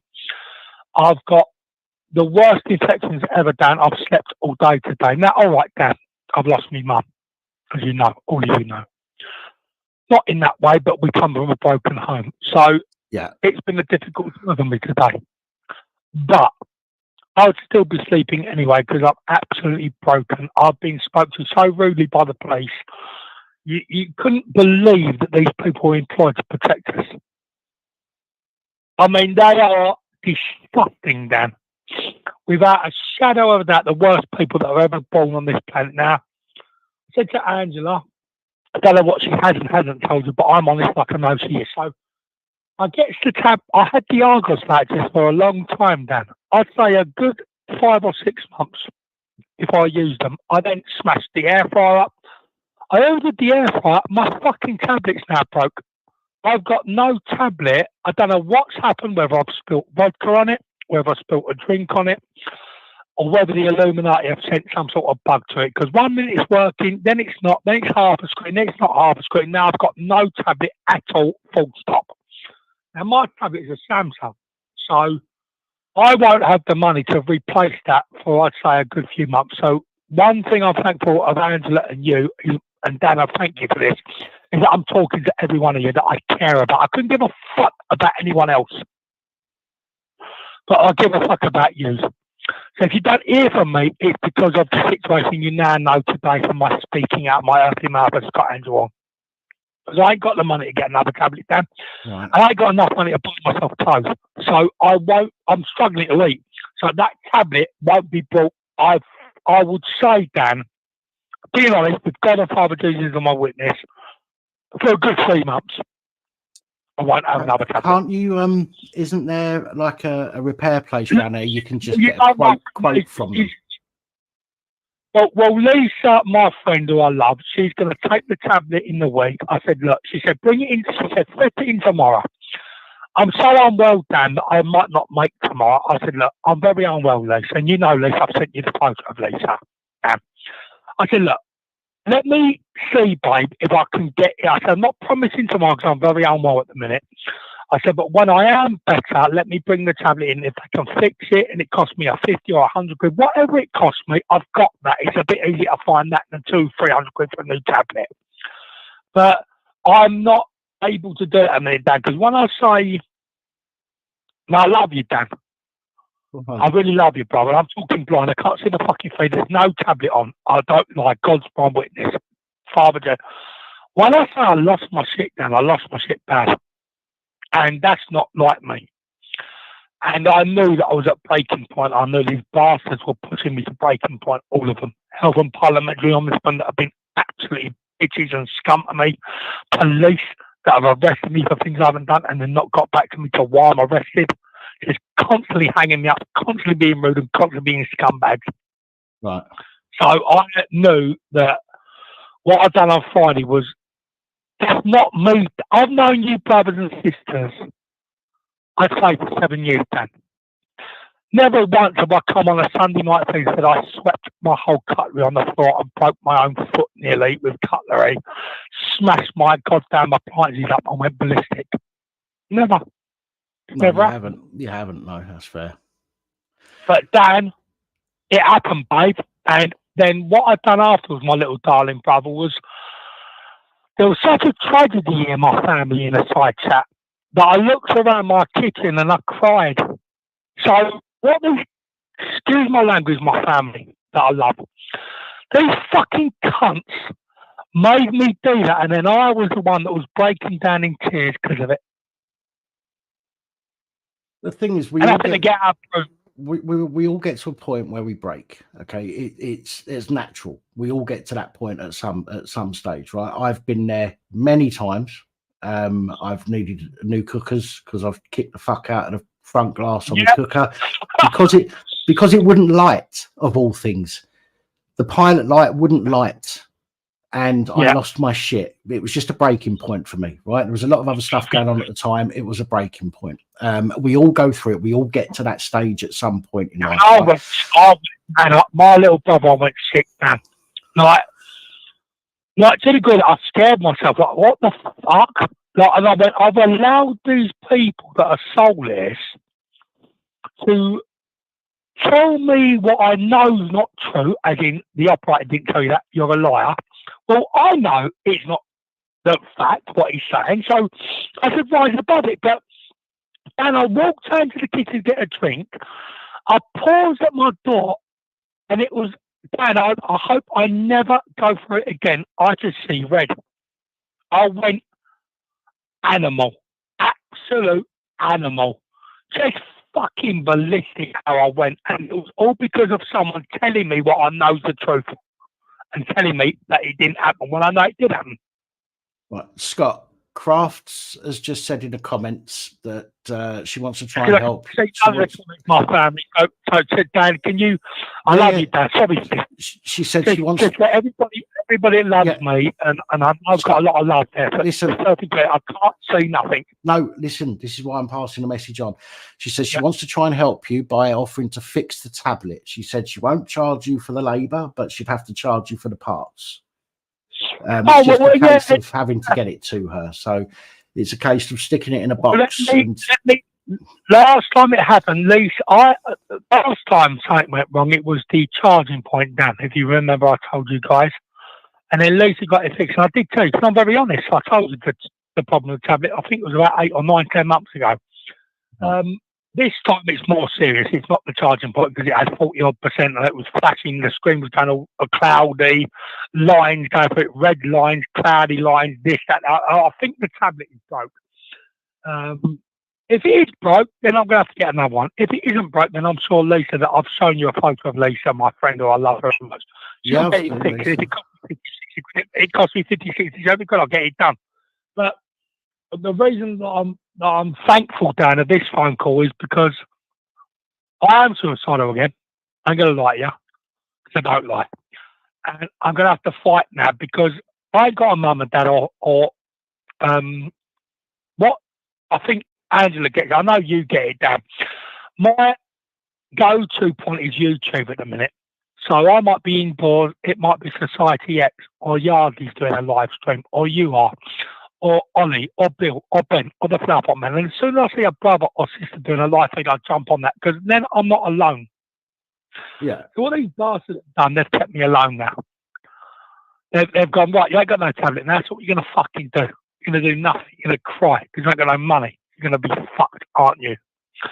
And so what I've done is I've reached out to you to let you know, because I care for you all of you. I will get the tablet to Lisa in this week coming. So tomorrow's Monday. So I'm not great at the minute, so it probably won't be tomorrow, but I'll need a couple of 3 or 4 days to repair myself from the damage that's been done to me from these bastards. When I say I've hurt myself. Not bad. So it's going to take a bit of time to heal. I've got a very, very sore foot and it's becoming infected. I've got diabetes as well, so it's not healing as the way it should do. I've put some salt in a bath. I've stood in some bath water. I've got in the shower and I've cleansed myself with tea tree shower gels and whatnot. But my foot's bad. I've cut myself bad on the glass. Let me say something very serious to you. Okay, you ready? Yeah. You do anything fucking stupid, okay, and there's going to be a lot of people from this channel that are going to hunt you down and fucking kill you. I love them all. They'll come and hold me in heaven, wouldn't they? Well, listen, you know better than the rest of us that if you do something fucking silly, that's not where you're going, mate. Well, I know that I will go to heaven, but I want you all to know the reason I've reached out to you, Dan, is because I do look at you like a brother that I've never had. You're a fantastic brother that I can't wait to put my arms around and give you a bear hug. I love Holly. I love all of you. You are amazing human beings that are a credit to God's world and realm. Now, you're atheist and you don't believe in that, but I believe in you, and I believe in me. So I'm not going to let myself down. And the reason I reached out to my little sister Angela is I know she fights like a warrior for me. And I knew that she would get you to take the call. Not that she's a bully, because she gets you to see the right side of me, Dan. Scott, I'd have taken a call anyway. It's just dependent. You know that if listen, your call comes through. If I'm not on the phone to anybody, I'd have taken your call.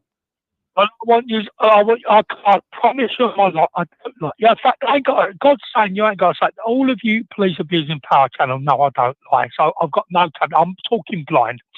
I can't see if you're going. I can't see if you're saying love. I can't see nothing what you're saying. Okay, but what I'm saying is I won't let you down. So I'm not going to be a bat. So you all know now why, for the live feed of my earthly voice of Scott Angel Horn, I will get back on board with you guys and fight for Yardley Street and Marty, Badbat, and everyone that I fight for that the police hate me for, because I couldn't give a fuck if they hate me. They can suck my balls. Simple. Yeah. I'm coming, and I'm protecting you and Marty and everyone. There ain't no one more powerful than me. So they can shut me up for a little while with what they've done, because I 100% think it's something to do with them. 100%. But I'll get another tablet, because they had the tablet, so they've got all the tutos, all the serial number, they've got everything. They've taken the tablet with things they shouldn't have taken the tablet for. So I'm going to use this opportunity to go, well, fuck the tablet, I've had enough of it, and I'll get another one. Talking of tablets, hang on. Tina Chave has just said in the comments that she has a spare tablet if you'd like it. Oh, Tina! You want me to give you a cuddle, don't you? Don't you? Well, look, I'll tell you what we'll do, because I love Tina and I love all my brothers and sisters, every one of you, okay? Every one of you. And let me give the tablet to Lisa, because she's got someone that's a very good sister to her that's working in these establishment of fixing tablets and phones. Let's see if they can fix it. If they can, I'll wear it. If they can't, I'll come back to you, Dan, or Angela, and or both of you, and ask Tina, can she send it to my address? Because you've both got my address. So, but I will never take from anyone anything, Dan, unless I 100% need it, including money. So let's see if I can get it fixed. Let's give it to Lisa next week. And I'll let you and Angela know within days whether it can be fixed or can't be fixed. And if it can't be fixed, then yes, I will take Tina's kind offer. Okay. Well, she can hear you anyway, so I don't need to pass that on to her. She can hear. Yeah. Good, Tina, listen, you're family to me, Dan. All of you. And including the auditors, you're all family to me, because we're not nodding like Churchill nodding dogs. Yardley Ske's not a pussy. Marty Blackbur's not a pussy. We're not pussies here.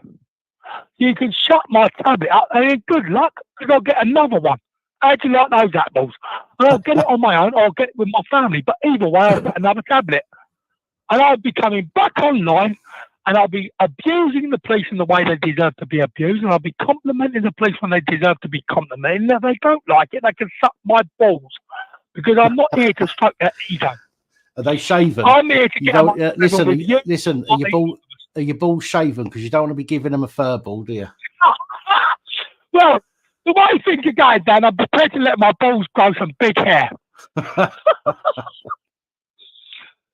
Because the bottom line of it is this, my wonderful brother Dan. Through positive energy, and I'm a strong believer in that, you've had a change in your own earthly lifetime, Dan, that I am so excited for. Family, Dan. And when you're beautiful like you are, forget your mistakes on yesteryear, because I couldn't give a fuck about your yesteryear mistakes. I'm here for the here and now, and the Dan that I meet here and now. Same goes for Marty. Same goes for Yardley. Same goes for all of us that are fucked up in our life. I've fucked up in my life. Why do you think I'm busting my balls like a weapon of mass destruction to make a difference here? Because we all make mistakes, but it's never too late to make a change for the better. Yardley's doing it. Marty's doing it. Marty's brother's doing it. Everyone's fighting like a fucking warrior. Well, this is the thing, isn't it? This is the thing, isn't it? If we give up, if we give up the fight that all of us are fighting a daily battle, all of us. I don't care what you say. Some of you might be really well off, but you're still fighting a daily battle somewhere. Okay, so we are all fighting a daily battle, and we have to keep fighting, right? Because if we give up, we get overwhelmed with the negative shit, right? And it piles on top. Sorry to cut across you, Dan. I apologise. Let me tell you something now, Dan. I love you very much, Dan. I really do. Let me tell you something now about YouTube. I've got good friends. I'm a very lovable rogue. It'd be very difficult not to love me because I've got that sense and sensibility about me that everyone falls in love with me. But the YouTube community are something that I love with all my heart and soul. They've been absolutely a strength to me when others haven't been. So when we had the lockdown, people lost their way. They started listening to government and they started going and sailing the ship the other way. But YouTube never sailed their ship the wrong way. They sailed it alongside my ship, which is Heaven Sent, Heaven Bound. Marty, who's a legend. And I've got to, I hope, and if Marty's listening, not listening, I've got to earn Marty's respect because respect is earned, it's not demanded. And I've earned my respect because I fight outside the YouTube community like you won't fucking believe. And through fighting for you, I get targeted. Now, it's not documented like it is on YouTube with you brothers and sisters, but believe you me, I get picked up and targeted for defending you. As if to say, you should shut your mouth, you can't fall in line with us. Well, I won't fall in line with them, Dan, because I fall in line with you. Marty, Chris, Angela, Roger, all of you. And Tina. No one tells me to fall in line. I'll slap them in line. And they can fuck my tablet and be rude to me on the phone all day, every day, because you have known me 7 years. Angela has, Marty has, through the YouTube, through your channel, through Yarley's, through whoever's channel. Everybody now knows who I am. And I've got a little gathering on my own right, being a Righteous Society X loves me, which is Jamie, I believe. Angela has adored me for a long, long time, and you've put your tuppence worth in for me, Dan. They can't keep a good man down, Dan, is what I'm saying. Well, I can't help playing with my nipples when I'm talking to you. You know, my hands up the teeth, and I'm just sitting here twiddling away. You know. Further to say, I'm rubbing my nipples. As you do remember about the time you said you picked me up like Kate Winslet. And I want the full deal, Scott. I want the nipple rub and the top of the balls. Well, hang on. As long as you don't try and bend me over the bow of the ship. I draw a line. I will tell you now, Dan, your channel for me, and I know Marty's connected to you, and I know all the auditors have got a soft spot for you like I have. We're family, and there ain't fuck all they can do about it. Nothing, Dan. Nothing. Because even your kindness back in yesterday gone by, you family blew these cunts out the water. I was like, look at what they're doing for this man they've never even met. That's why we come together as one. We are united as one, and we stick our fingers up in the V, which is the V for victory. See our fingers, Dan? They're V's, aren't they? Fuck off!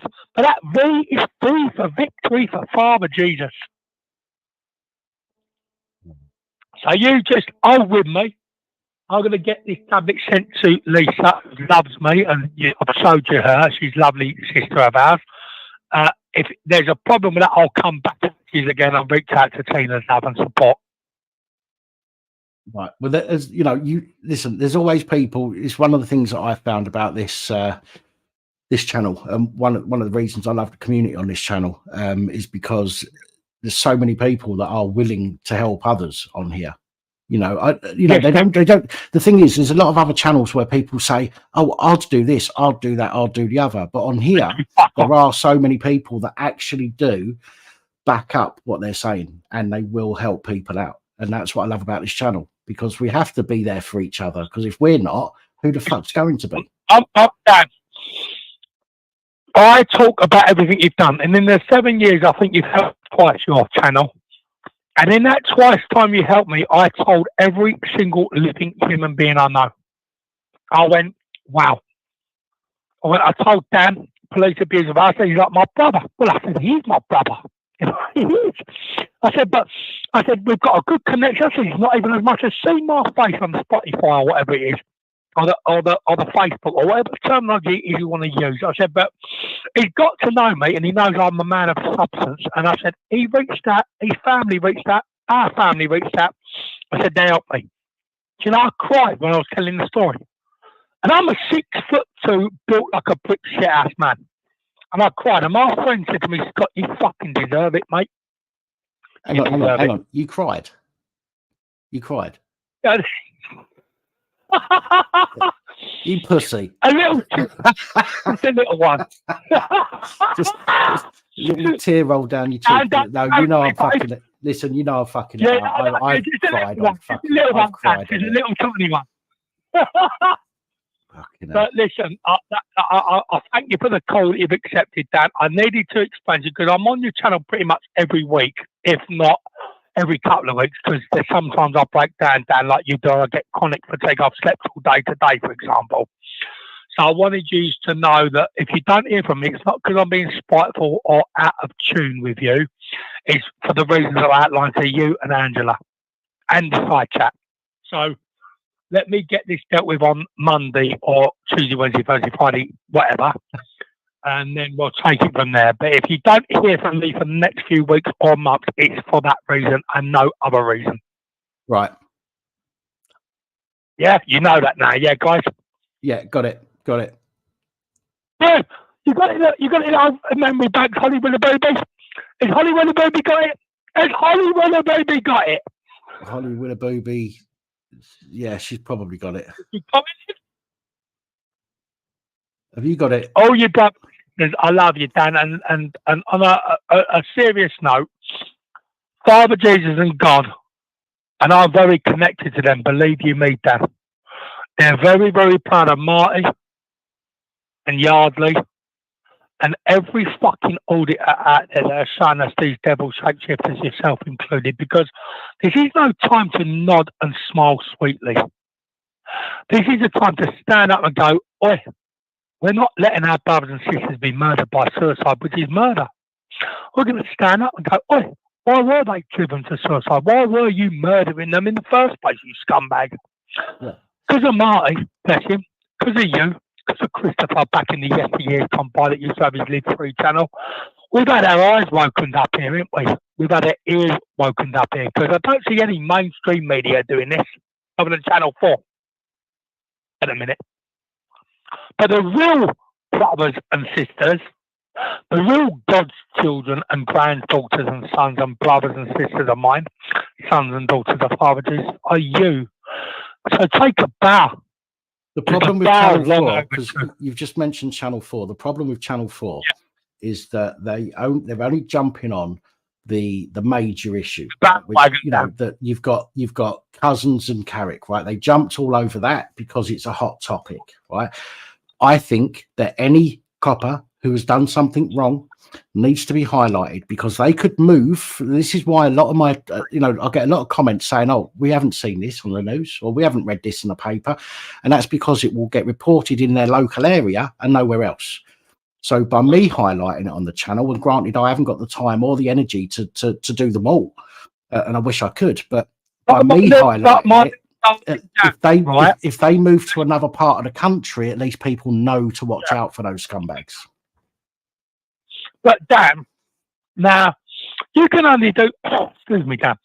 You can only do so much, my little brother, Dan. Right, and so can Marty and Christopher and Yardley and all the other auditors out there are opening up God's and Jesus' eyes. So the absolute devil shapeshifters here, because we're seeing it all. We're seeing it all, and they're all going to get punished. Every fucking one of them.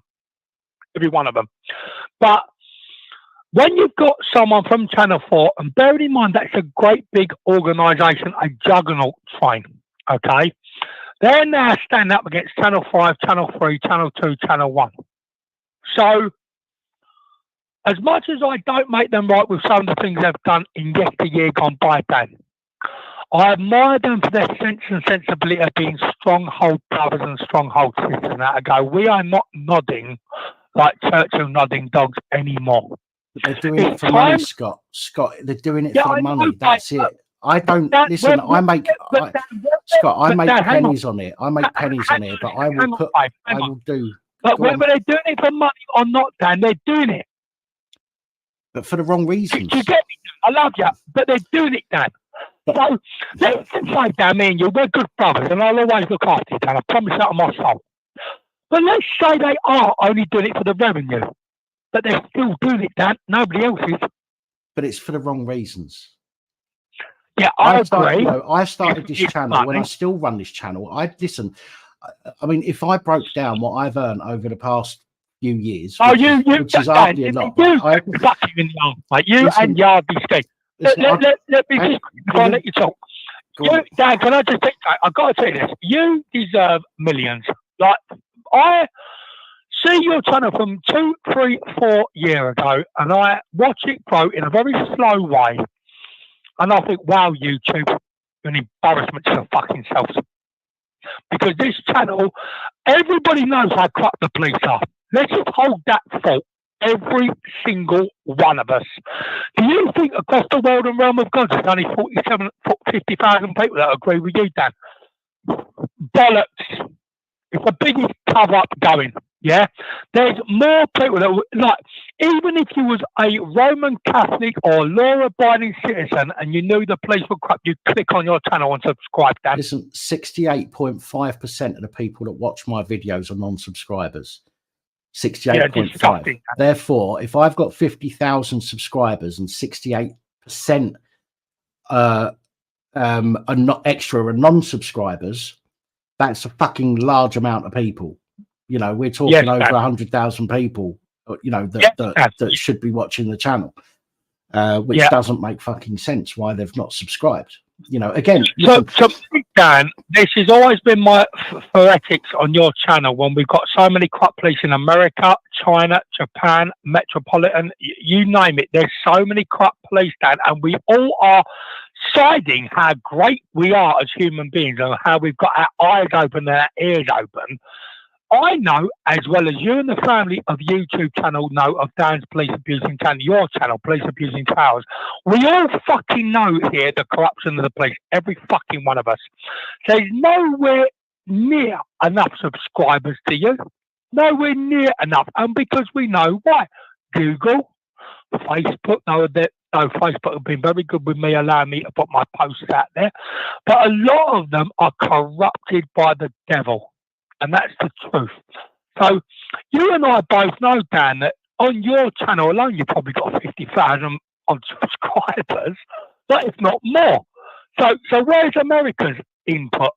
Where's Japan? Where's China? Where's everybody else? Because YouTube is shutting you up because they don't want you to gather traction. That's why. So the same goes for Yardley Ski. Now, I'm not blowing auditors' things up here, Dan. I hope you don't mind me saying this because I'm a truth talker. But Yardley Ski, for me, other than Audit in Britain that I love, is one of the best auditors out there for his balls of a rhino attitude. Yeah? Like, you ain't telling Yardley, our brother Yardley, he's putting you on the naughty step. And then he's pouring out the kettle water, making you a cup of tea, and busting out the digestive biscuits. And go, fancy another digestive, but I'll fucking rip you apart, you scumbag. Now he's only got 20,000 subscribers. It's bullshit. Yeah, bullshit. He deserves multi-millions, and you do as well, Dan. Now, know this. Both of you are rich in heaven. Both of you.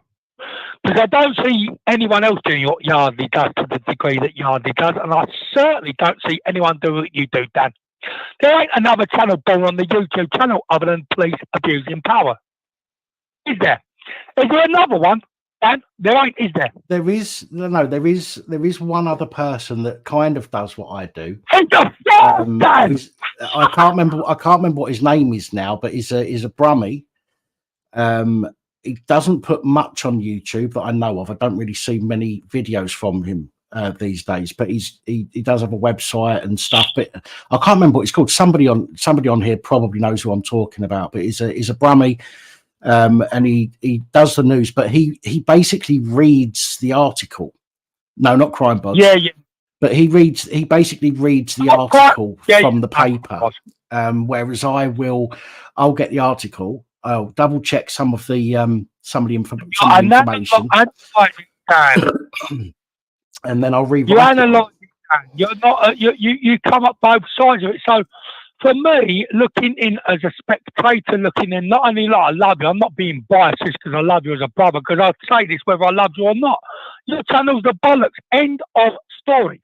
And you two better start fucking relaxing their rules and regulations. They're going to be fucking punished, because I'm sick and tired of seeing the likes of, and no disrespect to Jimmy, Mr. Beast, we've got people on YouTube with 300,000 followers, 900,000 followers, millions of followers that don't deserve to steam off my piss. Yeah? That goes for my sisters, our sisters that are doing ASMR. 350,000 followers, 500,000. What for? Saying your tits. Saying things you shouldn't be saying. There's a brother called Dan from a police abusing power that's telling the truth, the whole truth, and nothing but the truth. He's got 47,000 followers, 50,000 followers. But he's telling the truth. But you pull your tits out, sisters, and you think you're getting a fucking following. So they upset me. After God bless them and protect them. They've sold their souls to the devil. But you ain't sold your soul, Dad. You've told the truth and nothing but the truth and been rewarded with fuck all. But I'll let you know this, my little brother. Your rewards are coming in heaven with me. Same goes for Angela, same goes for Holly, same goes for Roger Whittingham, same goes for every single brother and sister listening to this phone call in the side chat. Our rewards are coming on the paths of gold, Dan. Whether you believe they exist or not, I'm here to let you know they do. And we don't need your fake reports here. What we need is a small gathering of our fellow brothers and fellow sisters that love us, Dan, that know that that's 50. I'd rather have 50,000 truthful people than at 900,000 CUNTs. You're right, yeah, absolutely. I agree. I absolutely. Because I know this, Dan, there's not any of them that have subscribed to you that don't believe in you, babe. Well, there is a few. Are we going to work with them, Dan? Did you miss that phone? Did you miss that phone call I had the other week? With the police officer? The so-called, retired police officer. Absolute plum, Dan. Absolute plum. The thing is, he caught me off guard. I didn't have a chance to. It didn't occur to me at the time because he caught me off guard, and I should have asked him why he was retired. Was it forced retirement, or was it his own decision? Because clearly he didn't sound old enough to be retired anyway. He didn't talk like he was old enough to be retired. Day, and he sounded very young, and even if he wasn't a police officer, he stimulates and stipulates everything what the police are, which is absolute embarrassment to good brothers and sisters and police folks. Total embarrassment. Oh, he absolutely proved it, didn't he? Yeah. Oh, we're not all like that. I wasn't like that. And then the next... Can I just say, Dan, before I forget, I watched it back the next day and I laughed like a fucking hyena at your beautiful and sexy way of going, oh, you've got me. Oh, you've got me. Oh, don't tell him what I'm fat. I'm like that. And I thought, that shit, Dan. You fucking slaughter that devil's shapeshifter, brother, by going, listen, you're shooting no narrative that I don't shoot out my own mouth. Well, this is the thing. Do you know what I mean? Listen. There's very few people that can actually upset me on YouTube anymore. Okay, I'm more than happy to say I'm a fat bastard, and I am, and I know I am. I'm going bald. I'm going grey. I'm not the best looking person going. And fucking what? None of that. I'm sure the brothers will like this next up if you don't mind me cutting across it, Dan. I don't know whether to refer to you as Dan from Police Abusing Powers anymore or Hightower at a police academy, because that fucking hair is growing like you wouldn't believe. It's slowly getting there, isn't it? It won't be long before I can actually comb it back. I'll do a teach you or stroke your teddy bear hair. Yeah, easy. Dan, every video I look at it and go, God, that hair's taking a piss now. You're just jealous. You're just fucking jealous. I am getting jealous. I'm getting jealous of your Teddy Ruxpin hair, Dan, and I think that Holly wants to rub it.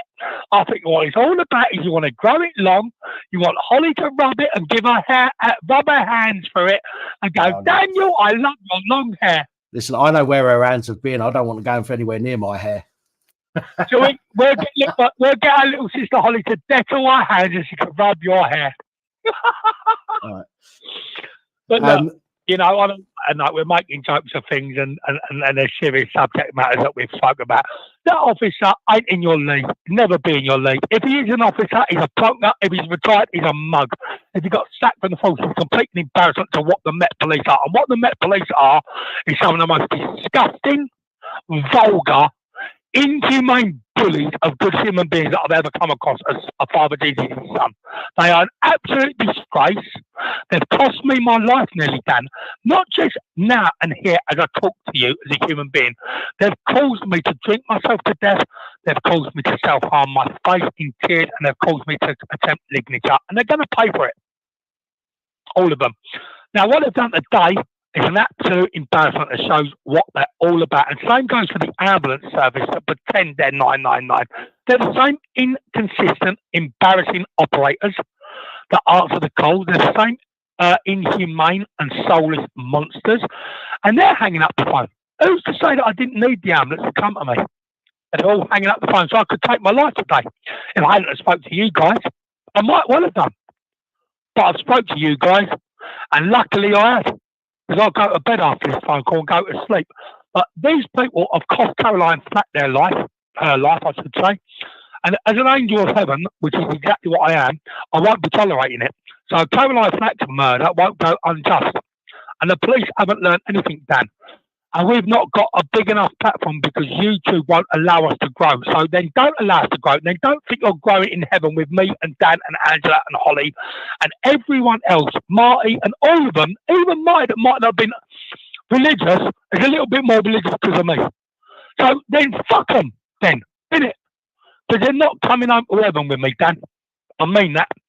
So what they've done to me today, from me speaking to you, I can't begin to put it into words how upsetting it has been and how upsetting it has been for me as a human being when these are supposed to be protecting and serving the best of human beings, but they hang out the phone knowing that we're suicidal.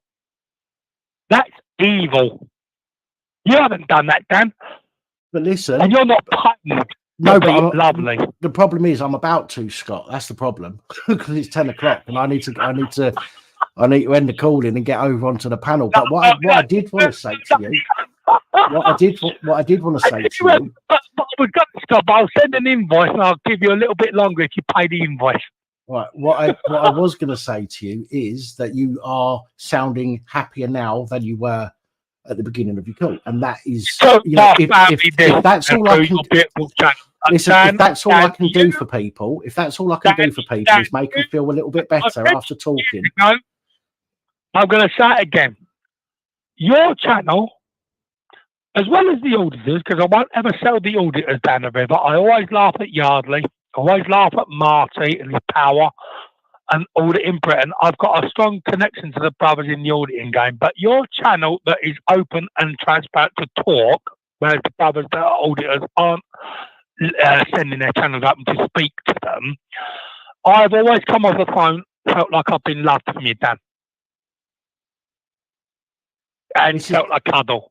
But this is the thing, this is what I'm trying to say, right? If all I can do by letting somebody talk and letting somebody get something off their chest, and by trying to offer advice if I can, even if I can't, letting somebody talk, okay, and trying to make people laugh as well. I'm not exactly a comedian, do you know what I mean? But I'll take the piss and I'll try and make people have a little giggle to themselves. Makes people feel better. If that's all I can do, then I'm still doing a fucking good job as far as I'm concerned. And you sound happier now than when you phoned in. Dan, being an angel of heaven, which is what I'm. I've got no problem with saying it in your channel. I don't give a fuck who hears it. It's the truth. But whatever you've done in yesteryear, same goes for Marty. Same goes for Chris.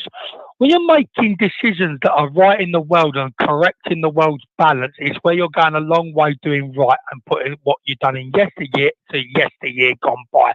Putting it in a book, slamming down that book and saying, I'm not the same man I was 25 years ago. I'm a different man now. I'm a real man. So your channel 100% has kept me alive. 100%, Dan. And I've met, I hope the brothers and sisters don't mind me saying this, but I've met what I'm proud to call my family. I haven't got a mum or a dad on this Mothering Sunday, and I do love my mum, Dan. I do miss her, but I've got family in your YouTube community. I still don't listen. More my own friends. I still don't listen to people when they fucking give me compliments. So you might as well stop. Stop blowing smoke up my ass. It's really real. Listen, I don't do compliments, right? If people think I've helped them, then great. But you should, Dan, because you won't meet a more honest man born from their earthly mother than Scott Andrew Horn, and that's me. You'll never meet anyone that don't tell you it, whether you like it or not. You could go, well, I don't like that, but at least you know the truth out of my mouth. But I'm telling you, Dan, you and Marty, that I've laughed at his auditors, and Yardley Ski especially, and audit in Britain, you've kept me going this last 3 years, all of you. And so I won't forget what Audit in Britain's done. I won't forget what Yardley Ski's done. I won't forget what Marty Bladford's done, or Christopher when he was running Live Free. I won't forget it. And I certainly won't forget what you've done, ever. All right? You're a great man, Dan. And I think it's about time you appreciated what I'm saying is truthful. A great man. I don't see anyone else doing what you're doing, Dan. Reverend Sideways, Simon, is the only one I think that opens up his character push and lets people talk to him and comes into his, and lets people come. You are the only one, Dan, letting people come into your life, babe. Do you understand that, Dan? I've got nothing else. It's not like I've got anything else going on in my life. Well, what you have got is you've got a great sisterhood and brotherhood, because I know you've got a very good connection with Holly. So from this channel, as much as you've saved souls, you've also gained some souls as friendships to you, Dan. Oh, I have. I've made some really good friends on there. Absolutely, I have. I'm pleased for you, Dan. You deserve that, and I'm your friend as well. So thanks for letting me have plenty of time on your channel. I'm so sorry, my brothers and sisters, that I cannot see what you're saying, but I hope I've not bored you to tears. I just want to tell you all I love you very much, and thank you for being my friend. I've got no mum and dad. I've got no brother and sister per se from the earthly world and realm, as in my family linked to my family line. But I've got you guys, and you're my family, and I love you all. We love you too, Scott. All right. And we don't want you doing fucking anything silly. We don't want you getting to a point where somebody has wound you up so much that you lose your shit. So please, if you get to that point, hang up on whoever you're talking to. You can always phone them back. Yep. Hang up, take a few minutes, calm yourself down. Realize that some of it is them actually actively trying to wind you up. Yeah. Okay. Yeah. And then go back to it. But you look after yourself, Scott. I've got to go, mate. I've got to get this pal. I keep promising it. I think I've promised it for 5 fucking years now. But one day, Dan, I swear I'm picking you up in my arms. One day. I don't know when it's going to be, but soon, I hope. I just want to end the phone call, Dan, with giving my love and affection to every single brother and sister in the side chat. It's hard not to be loved or not have a mum that loves you or a dad that loves you, but I've never felt that with you guys. I've always felt your love from afar, always. I can appreciate that. And you're great. You kept me alive. And I mean that, all of you. So I love you, Dan, and I'll speak to you very soon. Thank you, Daniel. Yeah, thanks for everything, bro. I really mean welcome. You look after yourself. You're a great man, Dan. You have, I don't know, I can't, like I say, I can't see you on the YouTube like yesteryears gone by. But I'm going to go to bed after this phone call so the tablet doesn't work. But I hope you have a really beautiful rest of the evening, Dan. Thank you. And you enjoy your sleep. All right, man. Thanks, Dan. You take it easy. Thanks for everything. I'm nearly crying, you cunt. I'm not going to cry. But I refuse to cry while I've got the rest of my lasagna to eat. Go and fucking eat it then. Go on, it's going cold. I mean it, thanks to all of you. It's great knowing that my family are out there and they care for me. We do. You look after yourself.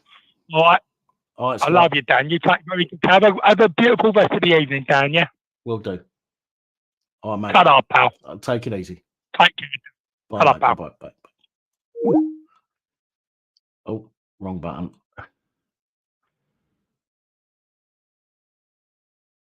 Okay, ladies and gentlemen. Cool. That was a exhausting one. He's a very, very energetic man, is that Scott? But as I said, I think I said it to somebody in the comments there. If Scott came on, he wasn't feeling great. I'm glad that he's left the call feeling a bit better, and I'm glad I've been able to make him laugh, shall we say, because laughing does help a lot.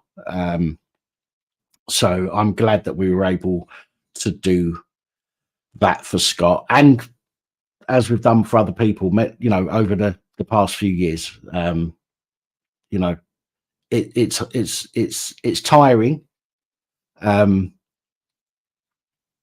when you deal with somebody so energetic. It does take it out of you, but I can go to bed after this knowing that Scott's in a better place now than he was 45 minutes ago. So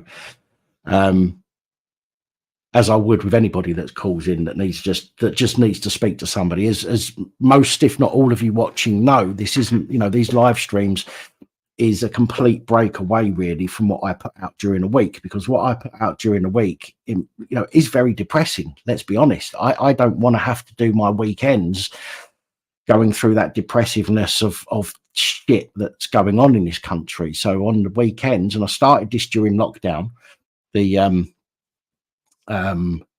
live streams, because there were a lot of people like myself who were stuck here. I mean, I'm in Liverpool. I'm 250 miles away from my nearest family member.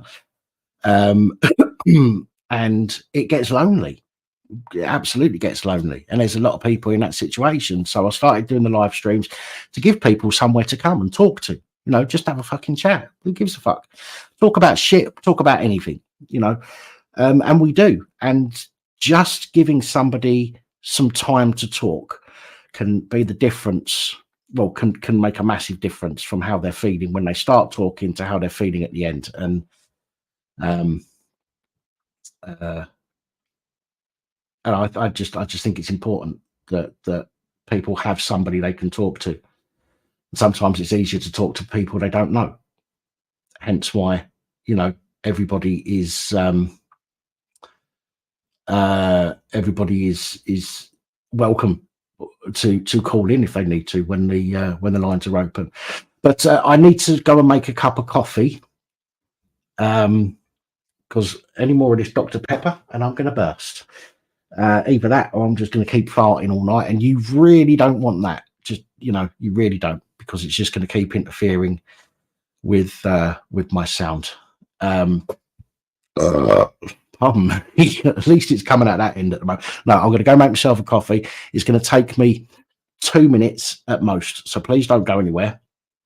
I will pop the link to the panel in the comments and pin it now, and then when I come back, whoever's in the back room here, I will let you on as you appear in the back room. And we'll take it from there. But again, if anybody does want to come on that's not been on before, understand that I will be asking everybody before they come up onto the panel to do something whilst they're in the back room, so I can ensure that they are a real person. And I do understand that there are people out there who try and pretend to be other people using AI. Thankfully, so far, I've been able to spot those people very well. I say very clearly. For me, it's very clear when they're using AI. A lot of people don't understand the nuances, the things that AI can't do, or the differences in AI when people are moving and things like that. Thankfully I do research a lot of AI stuff, so I do, which is why we've not had certain people up on the panel trying to trick me.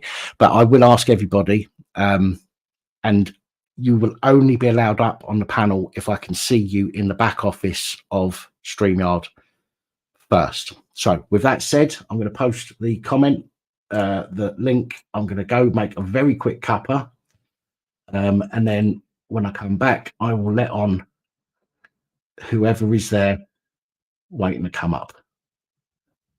So pin message, pinned. I will be back in just one moment.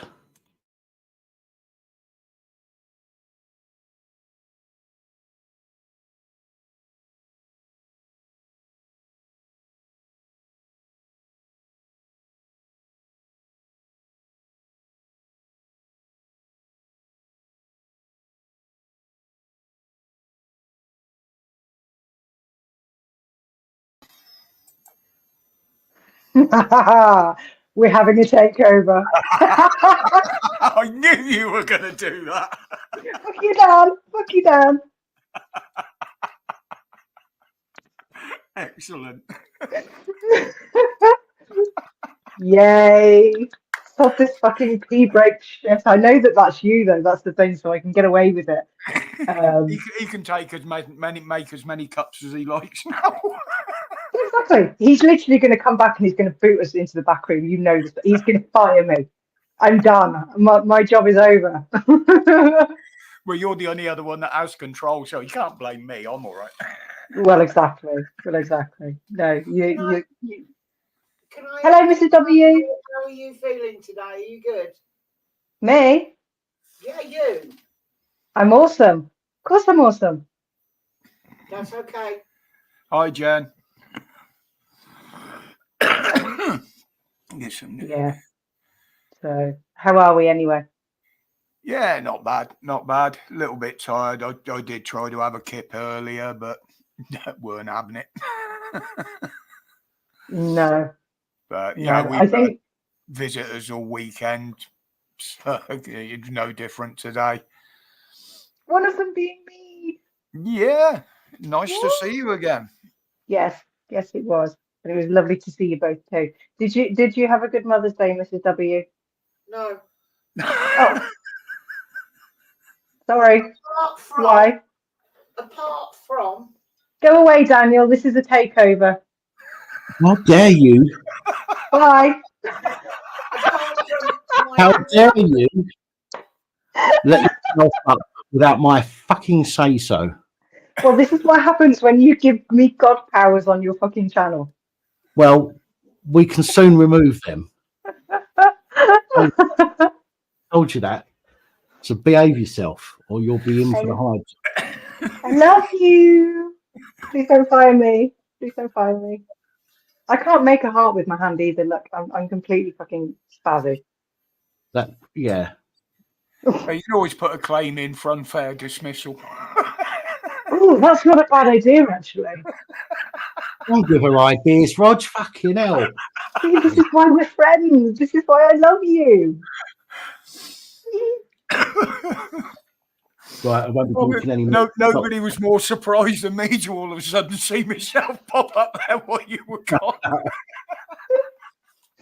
Well, literally, like I said, you're probably the only person I can safely do that to because I know it's you, just by what you're doing and all your mannerisms. So yeah. Okay, we've got three people in the back. Dan, you got 2 more viewers when you was gone. Oh, I'll see you later. Okay, so we've got Blair. Do us a favour, Blair. Just lift your hat up for me and put it back on. Yeah, good man. Thank you very much. Liz, do us a favour. Just touch your forehead with your left index finger for me, please. Lovely. Thank you very much. And young lady Tina, give us a double-handed wave, please. Don't swear at me. No, I'm only joking. Good evening. Hi, everybody. Hi, Mrs. W. Good evening, all. Hiya. Helen Worrell, wife of a copper. I thought I'd come back, seeing as I had such fun last week. No worries. Helen, you're the wife of a copper, are you? I was just going to draw your attention to that comment. Oh.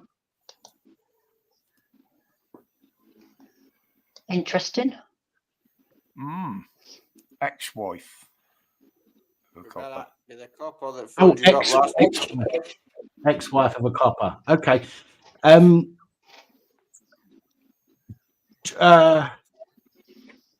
Any interesting stories? Have you got anything you'd like to share with me? You don't have to do it on here, by the way, because you can always email me first, and we can talk there. But I am more than happy. I'm more than happy to talk to people. Right, I am. Even the police. We had police on the channel once before when I first started, who used to come in quite regularly. They used to get quite a lot of shit from people, but I would always be respectful to them until it turned round and bit me on the arse. But I don't care if you're the ex-wife of a copper, if you're the wife of a copper, if you're a copper. If you want to talk and you know and you want a discussion, I'm more than happy to have a discussion with people. Absolutely. Gabby, do us a favour. Just do that for me. Me as well. That only joking. Sorry, Gabby. Hi, Sorry. Gabby. How you doing? Woo. What? Gabby, That was porn bombing. can't hear you, Gabby. And we've got, who's this? Corn beef hash. I know who it is. Just to make sure, just do that with your earphones for me. Corned beef connoisseur. Good man. Good man. There we go. How we doing, Jack? Is that you, Jack? Jack, we can't hear you either. Sound check. And you're very quiet, Blair. You're Jack, can't hear you. Better. There Yes, we go. No, it's not Jack, it's Roger. Only today. Hello, Sam. Still can't hear Gabby at the moment. So while we're waiting for Gabby to try and sort the sound out, how is everybody? Oh, Good here, Dan. Can I show you what I'm offering for Scott? by all means, yeah, by all means. He won't be able to see it though, Tina, because he was only on his phone. He couldn't see the chat or the channel. It's He can't 10 get on. inches long, 10 inches long, 5 inches Pardon? wide. Comes with a charger. Yes, 10 inches long. Sorry, Ollie. Wowzers. Ollie's seen a lot of them back in the day. It's got its own stand. It's got its own stand. I've tested it out. Basically, it's got a little stand clip at the back. You pull it open. You can do it horizontal or vertical, whichever way you want it. It's got a full instruction book. It was a wonderful gift from a friend of mine who is a bit of a computer buzz, who thinks I have no knowledge about computers, and he wanted to send it to me last year because he wanted to teach me how to use the tablet. I couldn't stop laughing on the phone. So yeah, okay. It's very kind of you, Tina. It's very kind of you. Lovely thing to offer. When it came through the post, I went, "Who sent me another tablet? I've got 3 here." It's like, who the fuck sent me another? I thought you might be able to get some education. I can take you through training. It's like, no, I'm not going to answer that unless it's a no. Don't push it because it's going to be rude. So no, thank you for the gift. Appreciate it, but no. Sorry, I just want to say, where is it again? Helen. Helen. Yeah. Helen, if I'll tell you what, Helen, if you want to drop me an email, I can give you a telephone number and a time to call. You can 141 your number. That's fine. I don't mind. And we can have a chat. I've just dropped it in the. I've just dropped it in the chat. She's from the West Country. Right. Okay. Sorry, I'm missing some of the comments, so I apologise if I've missed anything.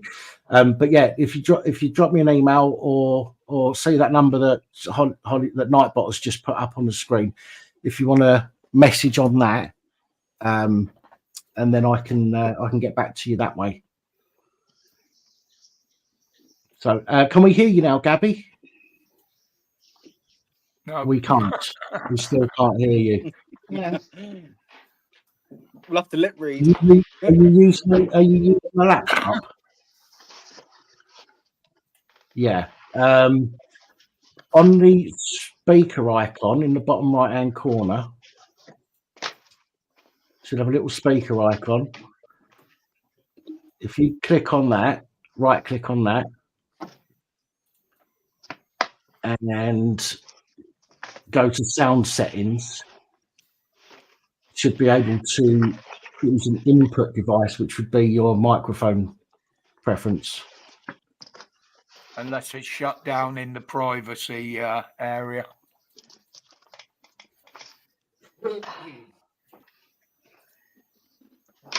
Dan, if you know anybody else that wants a smaller laptop, this one's not been used either. Okay, comes with its own presentation case. It's in good nick. Okay, free to a good home if anybody wants one. Oh, an 8x6. Okay. and it's got a mouse, it's got a stylus pen, That's and it's handy. got a keyboard, Don't want and it's nothing got a but light. rodents. It's got a light with it as well, and it's all in a bag, which is this one. You could draw it down and give him blonde hair, or give him long hair. It will be long soon. I'm going to put Holly. No, to shame. long like we're talking female long, like Holly. I'm going to put Holly to shame. I'm going to look like Neil out of the young ones. Oh, that was. I tell you, You'll never put me to shame. Great, honestly. I'll tell you what, they wouldn't be able to transplant hair long enough for you to fucking look like that muppet. Hello. Dan, if you know anybody that wants this one as well, let me know and get them to give you their details, and I'll send it up. Well, listen, that's a lovely container. I'll tell you what I'll do. If anybody is interested, send me an email with why you need one, why you need it, why it would help you. Yeah. Send me an email and I'll go through them and I'll randomly pick somebody from those emails, if that's all right with you, Tina. I'll drop the email address in the chat again. Wonderful. I'm just trying to get rid of the stock I got here because I got so much of it in this bloody office. It's got to go. So no worries. I'd rather give it away than see it sat here looking at me like a donut. So yeah, and it's like, it's got to go. It's lovely. Still, it's lovely of you to do. So if anybody's interested in Tina's fabulous little offer for the tablet, then email me. Email is in the comments there with why it should go to you, and I will pick a random person out of all of those emails to get it. And it's an Android again. It's an Android one, so right. Well, all you got to do at that point is send me an address to send it to. That's it, and it will go in the post. And obviously, I'll give Tina the address, and it will get popped in the post, and jobs are good. Yeah. So, and I always send goods like that through direct delivery. So I use a special company for that, so it'll go door to door. So you're happy with that for me to do that, Tina? Yeah, wonderful. Thanks, Dan. I've got to get rid of a lot of the stuff I got here. I've got 4 laptops at the minute, so I don't know. I'm going through those at the moment. I got some very slimline laptops that I've done, so I've got 4 of those in the future. So on the last public live stream, no, I haven't. No. What's happened on there? So, obviously, because of what you do all the time, and you can't always look at comments. I was looking through the last public live stream because, I kept rewatching it because of what the cop was saying. Someone got a TV on in the background or something. Oh yeah, that's probably me. I've got the DVD on. Yeah. It interferes with the sound, but also Dan can get a copyright strike from it. Sorry. So I kept rewatching because I think I've watched the live stream or the parts, the full thing, about 4 or 5 times now. And I went down in the comment, because it's funny. It's obviously on the right hand side when obviously you as the channel creator can decide if you want to turn off the live chat replay. So like all the comments that have said, and you'd also just like any other ordinary video, there's also comments underneath the video as well. So that's right, yeah. And they also do that with live streams. Now I was just looking through there, and what interested me a little bit was Emilia. I can't even know. I don't even know how you pronounce that name. Emilia Forks 512. Regarding, I think it was Tina was talking about tenancy stuff last week and to do with housing and stuff like that. Or not last week, the week before. Can you mute Mike?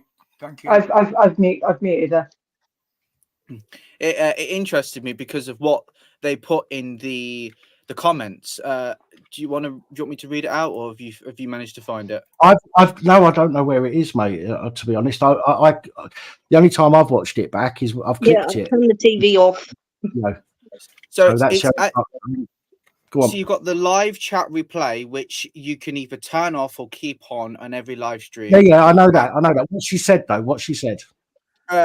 The lady who thinks she's an authority on tenants' rights isn't giving 100% correct information and was one-sidedly vitriolic. That's a weird word. Vitriolic about landlords, in quotations. She then complained about the people not coming together. I'm a landlord and could recount horror stories about tenants. Thousands of landlords, including people who have only 1 or 2 properties, are deserting the housing market because of how they're being treated as cash cows and often making huge losses. As far as our remaining tenants, if we had put up rent year on year, haven't done for many years, those tenants wouldn't be able to afford those properties. Tenants go to people who tell them how to screw over landlords, and at the end of the day, their options will end up being council and social housing landlords, both of which often leave tenants in dreadful conditions. Sometimes having a roof over their heads can be down to having a good landlord. We'll be out of renting within a year or 2, we hope. Can't wait to see the back of it. Decency has to be the default between both the property owners and the tenants. Funny how no one is ever as... this word again, vitriolic about commercial property owners. It's business like everything else. We need more commerce in this country, not less. As councils gain more and more control over private landlords, the only people who lose out are both the property owners and the tenants. And there is another comment as well by the same person. Private landlords are selling out, though. Lots of them are selling out to the government, you know.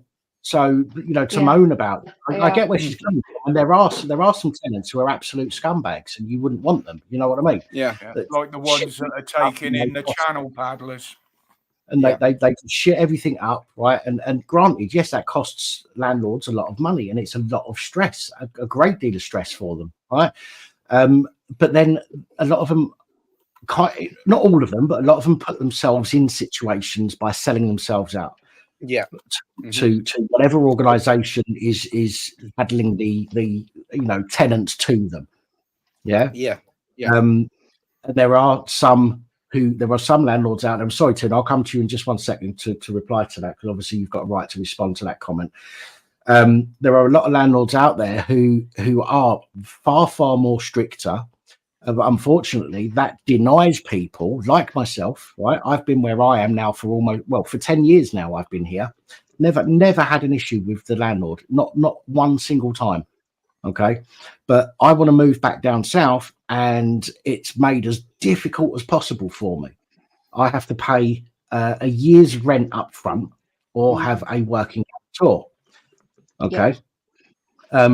So there's a lot of landlords out there that have sold themselves out to certain schemes that makes it impossible for decent tenants to get into. And then all the people that don't give a shit about where they live are able to literally walk in the front door, so to speak. So, I get where she's coming from. There are some decent landlords out there. There are also some fucking knobhead ones. But Tina, I'm sorry, that comment was for you. So I'll come to you. No. Your channel. Right, vitriolic means there is a second comment as well, but I'll say that after you say whatever you need to say, Tina. Vitriolic means malice. Okay, I have defended landlords with bad council tenants. I have helped landlords to evict, private or otherwise. I never just dealt with council tenants. If a tenant was misbehaving on the part of the council in a private rented property, if they were placed there, I would literally help the landlord. I'd give them advice on the Section 8 on how to evict, which is a breach of contract. If you want, like Dan says, it's very clear since the Big C that private landlords go to estate agents. Estate agents have such a high level of need of like Dan says, paying a year in advance. Who can afford that? You can't. So they are trying to make it very difficult for certain groups of people if you're using an agent in between the landlord, and some landlords are quite difficult. If you don't have that much money coming in or you're on any kind of benefit, they don't want to know. They really don't want to know. But I've helped landlords and tenants from both sides of the story, and I've had lots of people evicted giving the landlord advice. I don't care. If somebody's got a bad tenant, then I'll help. Doesn't matter if it's council or housing association or private. Now, in my area, the landlords that were deciding to pull out, the council set up a scheme called the private sector leasing scheme. So what they do is they go around the cities in Devon, find private properties, approach the landlord. They say, we will take it on as a council property for 5 years. We will make sure you get your rent and we do the maintenance. And that is helping some families. But even working class families on a low to middle income can't get private rented. The screening is way too high. And I think what she says without talking to somebody about it, unbelievable. I have no malice against any party. That make empty promises on the maintenance as well. They do, yes. It's difficult. There is a second comment that is directed towards you as well. If you'd like me to read that out. I'll just say before you do, Jack, I just wanted to say I thought it was only right that you had that you responded to that. I didn't know the cost.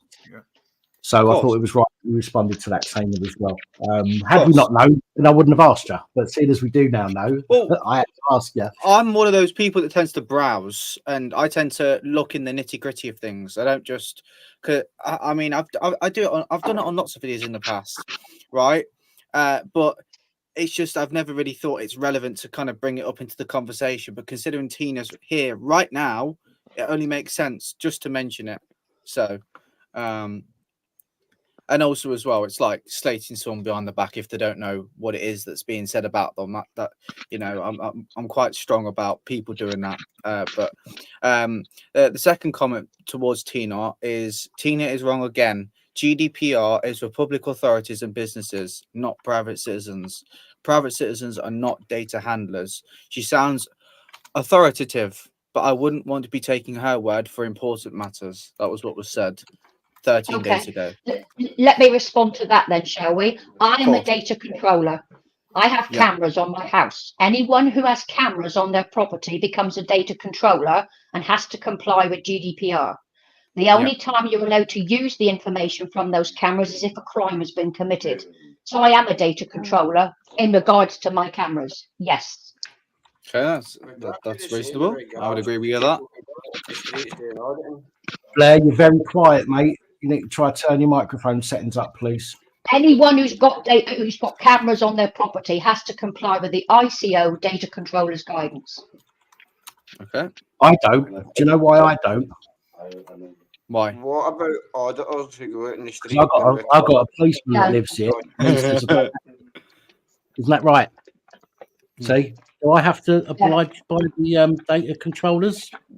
The only thing I'm a bit unsure about regarding that, right, is okay, let's look at orders as for example. Do you know when they go to say industrial estates or places where they will have CCTV signs posted around with the data controller or the information as to how to contact or contact I think it's freedom of information request or a subject access request, whichever one, to be able to obtain that information or to obtain that footage from the CCTV. Well, if we, are we not? I know it sounds silly, but industrial estates or companies will do that because it is. I think they have to do it legally. Put those signs up so people know around the area or whoever comes by or if you've got CCTV on your house, it's pretty obvious that the person who lives in that house owns the CCTV.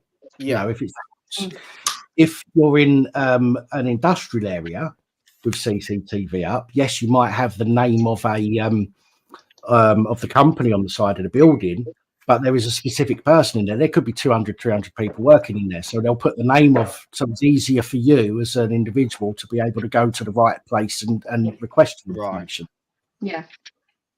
But as a private citizen, you don't, as far as I know, you don't have to put any kind of sign up with data controller information on there. You don't know. You just put up a saying that there's CCTV on this property. You don't have to, but it's wise to, because it gives anybody who trespasses and tries to break into your property, there's no reason why they couldn't see the notice. That's all it's done for. But as an individual, it's my responsibility under the Data Controls Act, under the ICO guidance, to protect what my bit cameras capture. So, but you can only use anything you see if a crime has been committed. That's the only time you can download it, if it's a crime. Is my audio any better? That's better. Yes, much better. Yeah. What was it? What was it? What was the problem? Just the volume. It was set on auto, so I just take that photo. And I've got the CCTV stickers on my window. Plus, I've got trespass labels on my door. So obviously, no cold callers. Any cold callers, if you don't leave, I'll call the police and you'll be removed. Simple. Well, I don't worry about all that shit. My camera is actually in my front window. Anybody walking down the path will see my camera.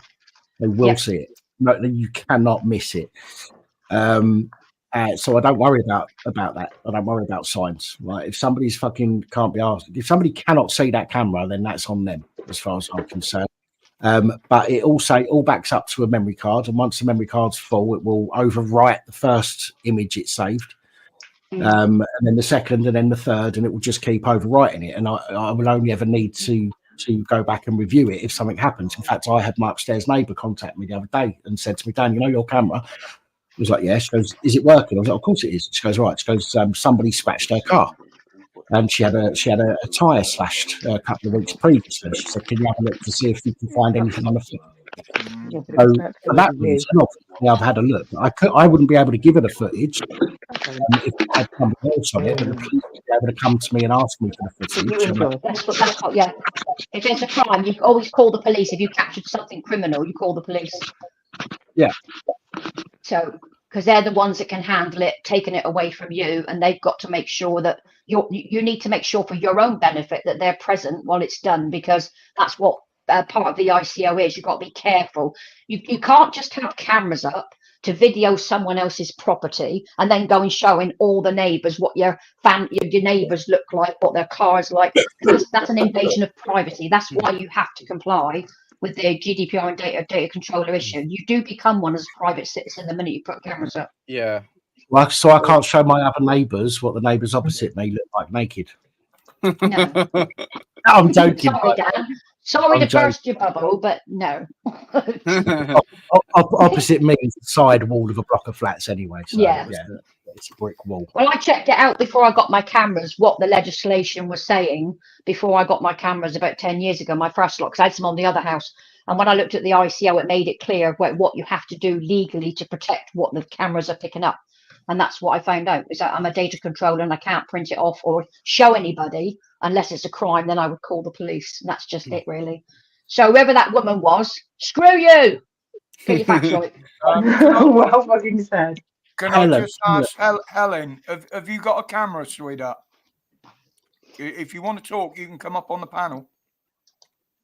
The only thing is, and Helen, we are listening and we are seeing your comments. It's just that I need to be careful. I need to speak to you first,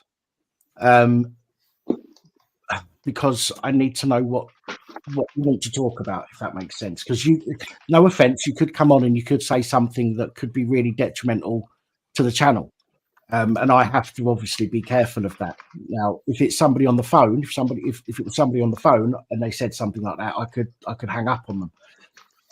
But if you've got something to say and you're willing to put your sort of face or your name to it, I don't know if Helen Worrell is your real name or not, then I need to be a bit more careful. I need to do some due diligence and make sure that something isn't being said that could get me or yourself into trouble. So if you can email me, I promise you, I will get in touch with you and we can have a chat. And if you want to, and if at that point you want to come up on the channel and talk about something with me, then by all means, I'm more than happy to do that. But obviously, although I'm not bound by any corporation, so to speak, apart from YouTube, things that could get said could get people into trouble, and I want to try and avoid that as much as possible, if you see what I mean. So I will listen. Just drop us an email, and I will be in touch with you, I promise.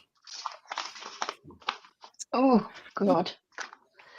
Yeah. Someone asked a question about the Ring doorbell, Dan, in the chat, and basically the Ring doorbell does not have a slot for a memory card. So it is recorded to the Ring service. So if you don't pay a yearly fee for that service, I think it's about £4 a month, then you won't get to keep any of the videos that you see that you capture. It will. You can see pictures outside, but it's not recording. That's what you have to understand, unless you pay for the subscription. All right. Yeah.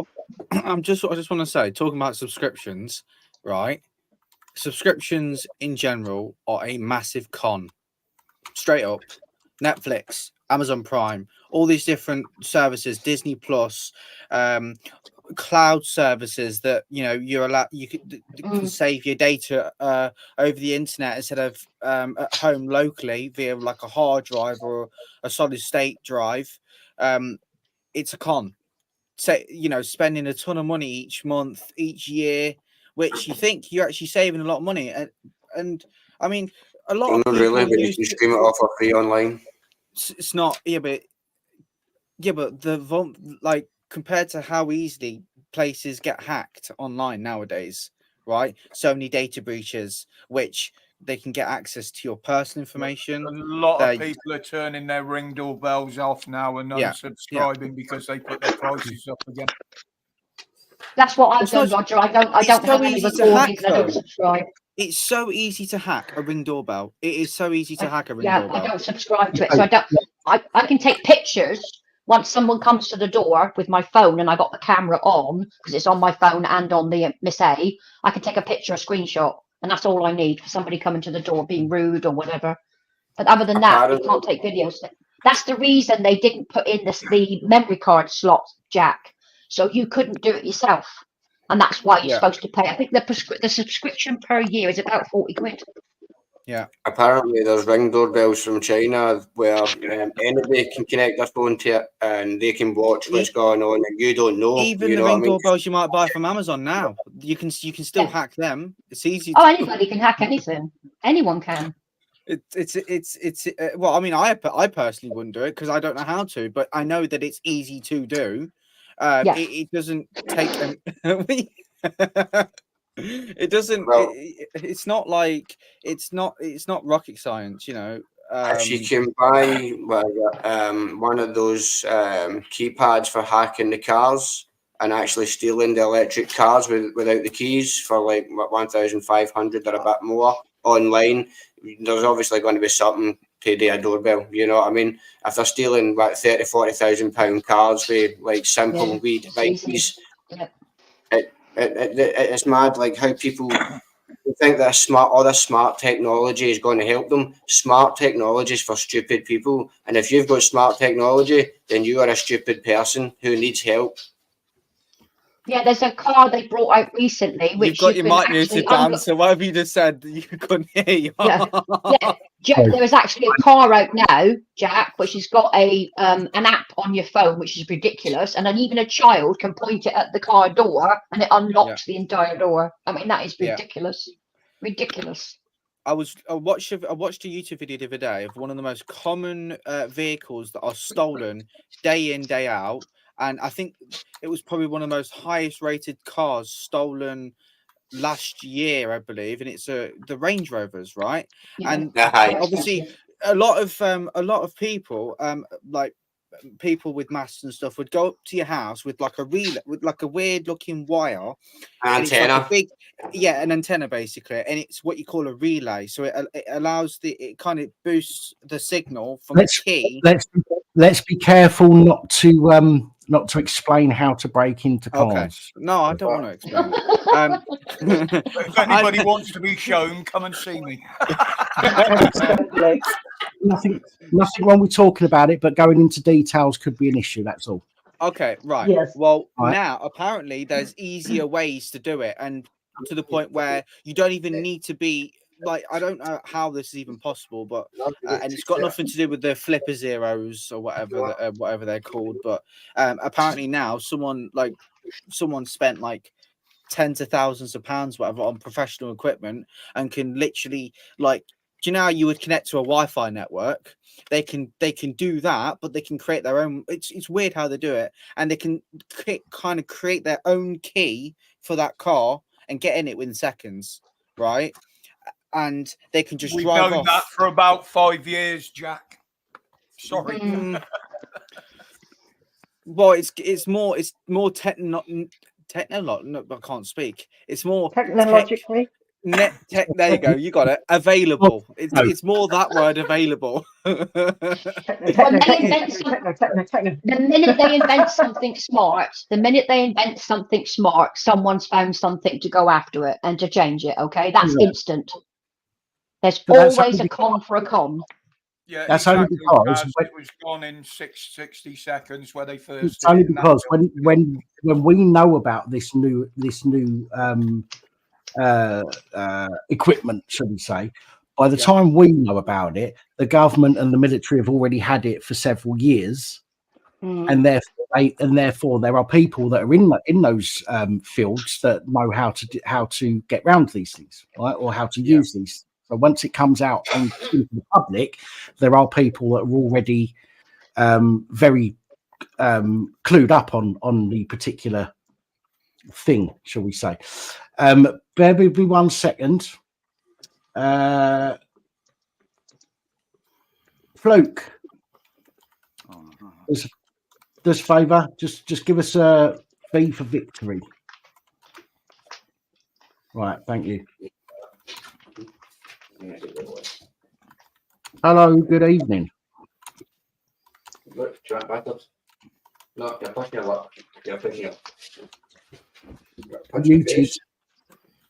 Muted. Can't hear you. I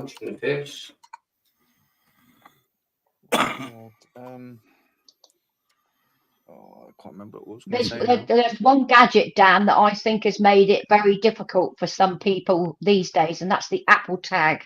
All right, there's a lot of people using these Apple tags on females' cars. Oh, the AirTag, yeah. The AirTag, stalk them. Yeah. It's becoming a real serious problem in this country as well, being stalked by an ex-partner who's quite violent, and they're able to track them down with the AirTags. So but AirTags haven't got that much of a range, though. AirTags have got a really shitty range. They work on most of them work on Bluetooth. Yeah. And so what happens if you've got there's like a network of, if people that sign up to it, it's just like I've got some Tide, I think it's called TI. No, it's not. It's called something else. Anyway, I've got some Samsung ones as well, and they work as part of a network of anybody that's got the app on their phone. Basically boost the signal, so your signal will only go so far, right?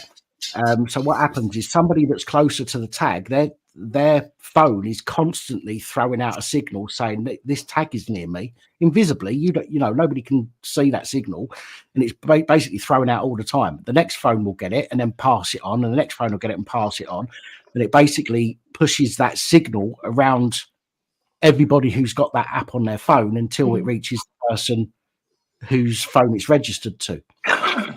So the range is kind of irrelevant in that case because it works off of the Bluetooth. It's quite a worry, isn't it, that somebody could do that to follow you? Oh, I know. I've never done that. I haven't. Daniel, that's going to get you fucking know that is going to get clipped. You know this. Of course it is. Have you heard of the term ethical hacker? Yes. Yes. Ethical hacker. Yeah. Oh, I thought you said ethnical hacker for a minute there. Ethical. Religions or anything like that. Oh, that'll get clipped as well. Yep, yes it will. Yes it will. Oh, great. Ethical hackers are people that break into systems and things like that because the thing is a lot of check for vulnerabilities. Yeah, a lot of companies will actually either hire them or they'll either hire them, hire people to do that kind of thing, to kind of breach their firewalls and stuff, and others will find bugs and report them to companies and actually get, and a lot of the times will get payouts for it, to kind of make the systems better, I guess you could say. Okay, a hacker isn't always bad, but it's the ones that use the information that they've obtained to their advantage in a illegitimate or illegal or to kind of, that kind of way. Whereas blackmail.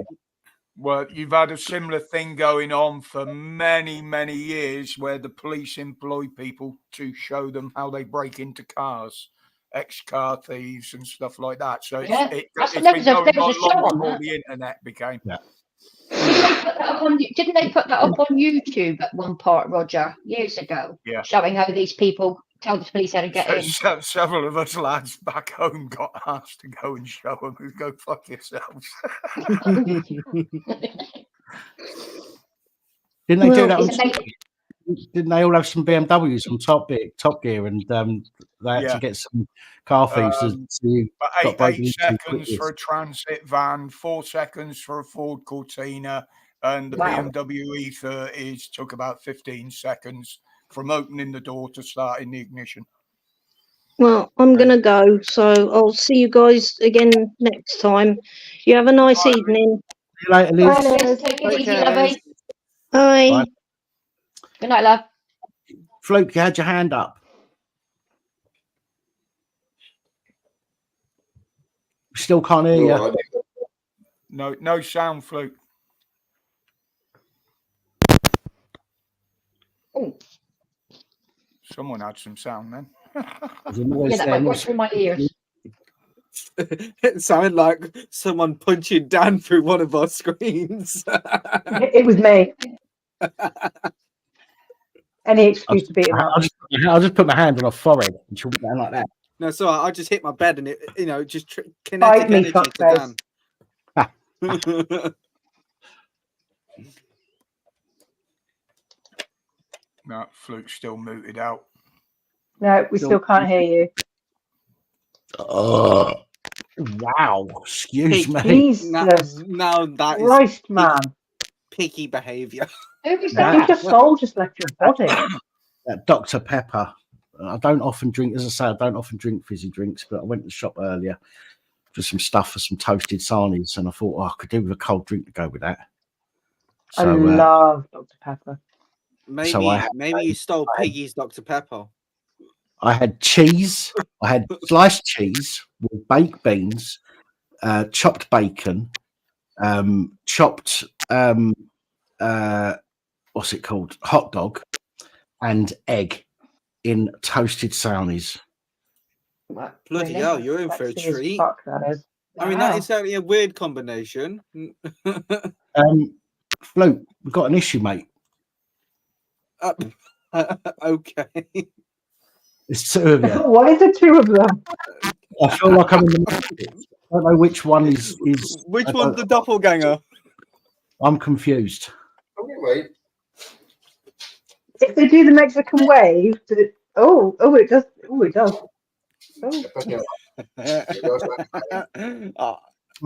Physical echo. Yeah. Physical echo. Do us a favour though, Fluke. Go like that.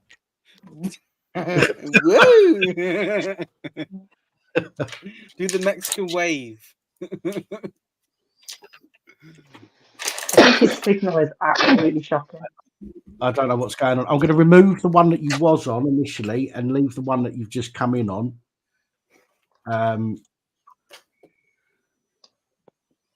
Shit with these on. But I don't know what's going on with your sound. You off? I don't know. I can't hear you. It could be StreamYard and YouTube as well. They were removing comments earlier. Maybe. Well, I've had some comments removed. I mean, I don't, as you guys know, I don't remove comments. I've had many comments of people cussing me, slagging me off, being horrible, and I've always left the comments up. I never delete comment, and then I get a few people coming in, like more recently. One person said, "Oh, your true colours are coming through now." Even though I wasn't, this is on the the Palestine protest video, even though I wasn't sticking up for either side, I just said the geezer got fucking lifted. and assaulted for holding a sign, which is what he was doing. Granted, it may have been provoking people, but that's exactly what thousands of people are doing, walking through streets of London, singing songs about, praising terrorists. That's provoking people. And this was one guy on his own. Apparently, I've shown my true colours, and I'm some kind of Islamophobe, because I report on one. He got arrested the week before as well for doing the same thing. Not at all. Not at all. People can have their opinions. At the end of the day, they're wrong. The guy, fair enough. Him going into the crowd with that sign was him endangering his own life at that point. The police doing what they done. They're a bit rough-handed, but they had to get him out of that crowd, which is fair enough for his own health and his own safety, because the crowd could have went mob-handed and just trampled him. But that's where the problem lies, though, Blair. That's where the problem lies. These people are moaning. This is what I had in my comments the other day. Right? These people are moaning about people being attacked in a country 2,000 miles away, right? But yet they're more than happy to attack the people that they share a country with over their opinions. And that does not lie. To me, that does not make any sense at all. Why are you going, Palestinians are being attacked unlawfully, this, that, and the other, and yet they're happy to attack people in their own country for their difference of opinions? It just makes them look stupid. Obviously, he made the point that was supposed to be a peaceful protest. They're not very peaceful if they're going to attack somebody for having a difference of opinion. He could have just stood the sidelines, and still held the sign up. The police shouldn't have grabbed them the way they did. There's a lot of things. Last time he did that, Blair, a couple of weeks back, he was stood one side of railings. He was stood the other side of railings purposely, for there to be a physical barrier between him and the other people, and yet he still got assaulted and lifted by the old bill. Right, that's it. The police will arrest Hamas supporters. They arrested a woman at the protest who was shouting across the road, not at the protest, but at some guys walking down the road, and they nicked her. So, that's true, and that's a video I'll be commenting on tomorrow. Was there any follow-up on that guy? Because obviously the police were there. They could see the people and they could pass on information, and they could have been picked up further down the road, and we didn't hear about it. You know what I mean? Whether that happened or no, that's not been confirmed, but it's my conclusion. Yes, they did release him without charge and de-arrested him. It's not been confirmed, no, that the bloke who tried to take his sign, and that is assault, by the way. Trying to take his sign away is actually an assault. So the bloke did have the right to push back at that point. There was. I'm sure somebody did swing a dig at him as well on camera. I'm sure that happened. It was on. Yeah, it was all on camera. Yeah, all of it was on camera. But again, I mean, look, I don't want to see anybody. I don't want to see anybody being assaulted by anybody. Right? Yep. I mean, I used to be an arsehole when I was growing up, and I'd get into fights all the time. Okay, I'm a fucking adult now. Do you know what I mean? I don't want to see anybody getting assaulted for any reason when we should be able to discuss our differences. Okay, even if we don't like each other. Listen, people don't like what I've got to say, and they can tell me, call me a twat, right? By all means, right? But attack the idea, attack the opinion. Don't attack the people, because the people have got their opinion because of what they've learned, what they've seen, what they've understood. Yeah. So exactly the same way as you might have your opinion because of how you've taken information in and come to a conclusion. Therefore, it's not you, it's the opinion that you've been fed. And therefore, we need to say, well, look, I understand what you're saying, right? But, and then back it up with some fucking evidence. Back it up with something to show that your argument is better than the other person's.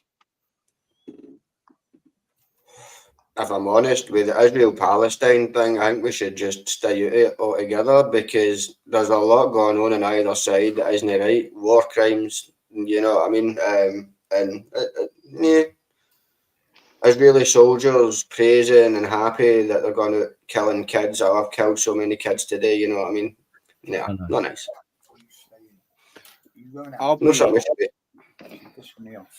I was just simply just going to say, because I don't really keep up with all that kind of stuff. I don't really know who to believe, so I just don't have an opinion to form on either, because I don't want to say, oh, I think these are the people in the right, these are the people in the right. I don't want to say either that. I don't even want to say they're both in the right or they're both in the wrong. I'd rather just say nothing, don't have an opinion on either. That way because I don't really look into that kind of stuff. Like, it just doesn't interest me. Although it might affect, I don't think it actually affects our society. It might. I don't know. I've not really been looking into it, to be honest. It shouldn't affect in any way. You go make some food. Okay. It's the politicians who make it their problem. Yeah. I mean, I personally don't really... Sounds stupid, but I don't really care about what they have to say. I don't really care about what the government have to say, because most of the stuff that they say is BS anyway. But and they lie. They do it all the time. And I'd rather, my opinion, regarding this whole Hamas Palestine thing, I don't even have an opinion to form on it, because I don't really understand it all. Who's right, who's wrong. So I'd rather not say, oh, they're right, they're wrong, you get what I mean? So, which is great. I mean, listen, you don't have to have an opinion on the entire conflict, because there's a lot of history to take on board as well. Any comments that I make is not about the entire conflict, because I don't give a fuck about what 75 years ago, before I was even a twinkle in my old man's eye. Right? I don't give a fuck about anything. Right? What I care about is the incidents that I see, what is happening, and what I report on. So, what's going on in Gaza, with Israel and all the rest of it. I do have an opinion on that, and I will occasionally share it. But that's not any motivation behind what I talk about in my videos when I report on something that's a protest. Yeah. Hamas are a prescribed terror group in this country, and for Palestinian supporters to actually assault somebody for saying Hamas are terrorists, which is all his sign said. He didn't say anything about Palestinians. That sign said nothing about Palestinians. Okay, it said nothing about Muslims. It said nothing about anything other than Hamas is a prescribed terror group. Follow the law. Hamas is terrorist, is what his sign said, and yet Palestinian supporters are attacking the guy for saying that, which shows where their allegiance lies, because it's not about the Palestinian people. Otherwise they wouldn't be attacking somebody who says Hamas are terrorists. Hamas are taking people. Hamas have caused this by going into Israel and doing what they did, in my opinion. Okay, I don't care what happened before. Okay, if you're in a open air concentration camp, as they say it is, that does not give you the right to go kill, murder, rape, and kidnap people. Okay, because you shouldn't be taking other people's lives, right? So end of. So Israel are going to go, well, fuck you. We're not standing for that, and that's what they've done. Right? They're not committing genocide, as everybody keeps going on about, because the International Court of Justice, whatever it's called, has turned around and said, and this was a conversation I was having yesterday with someone in the comments, the ICJ has turned around and said that there is a possibility that continued action from Israel could enter the realms of genocide. That does not suggest that there is any genocide going on at the moment. So everybody that's going genocide are talking out their ass. A few months ago, they're all going, the ICJ will tell us if they're committing, and they was all waiting for the ICJ to turn around and say yes. And they'd have been all over going, yeah, ICJ's on our side. See, they are committing genocide. But the ICJ said, no, they're not. And then all of a sudden they shut up about it. So then, because it goes against their narrative. Yeah. That's the truth of the matter at the moment. So I really don't give a fuck. Right? I personally, fuck off If you're going to kill each other, then go and do it somewhere else. You know, don't bring it over here. I'm not fucking interested. Don't disrupt our lives with it. Yeah, you're 2,000 miles away. It means fuck all to people in this country, right? If you want to help out Gaza or Hamas or Palestinian, or you want to help out Israel, fuck off over there and do it. Exactly. Okay, because you screaming and shouting in the streets over here is not being heard by Hamas or Israel. And even if it was, they would not give a shit. No, they wouldn't.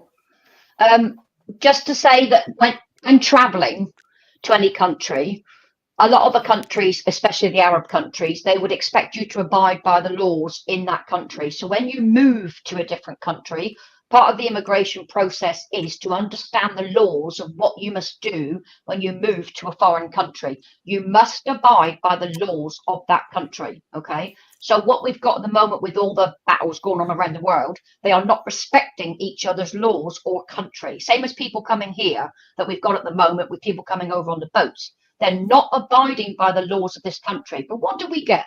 People try and challenge it. People try and talk to government. The only people that are doing anything to protect themselves is Parliament. They're now getting security guards to protect them. What about the public? What about us? Where do we come into that picture? That's what's wrong about it. I don't agree with any war. I don't. I'm a Buddhist. I'd like to see all parties negotiate, have chats and talks about what they need to do, reach a compromise, find a middle ground. But the problem is in this country, with the people that live here and are born here are not listened to. The government don't care about us. They really don't.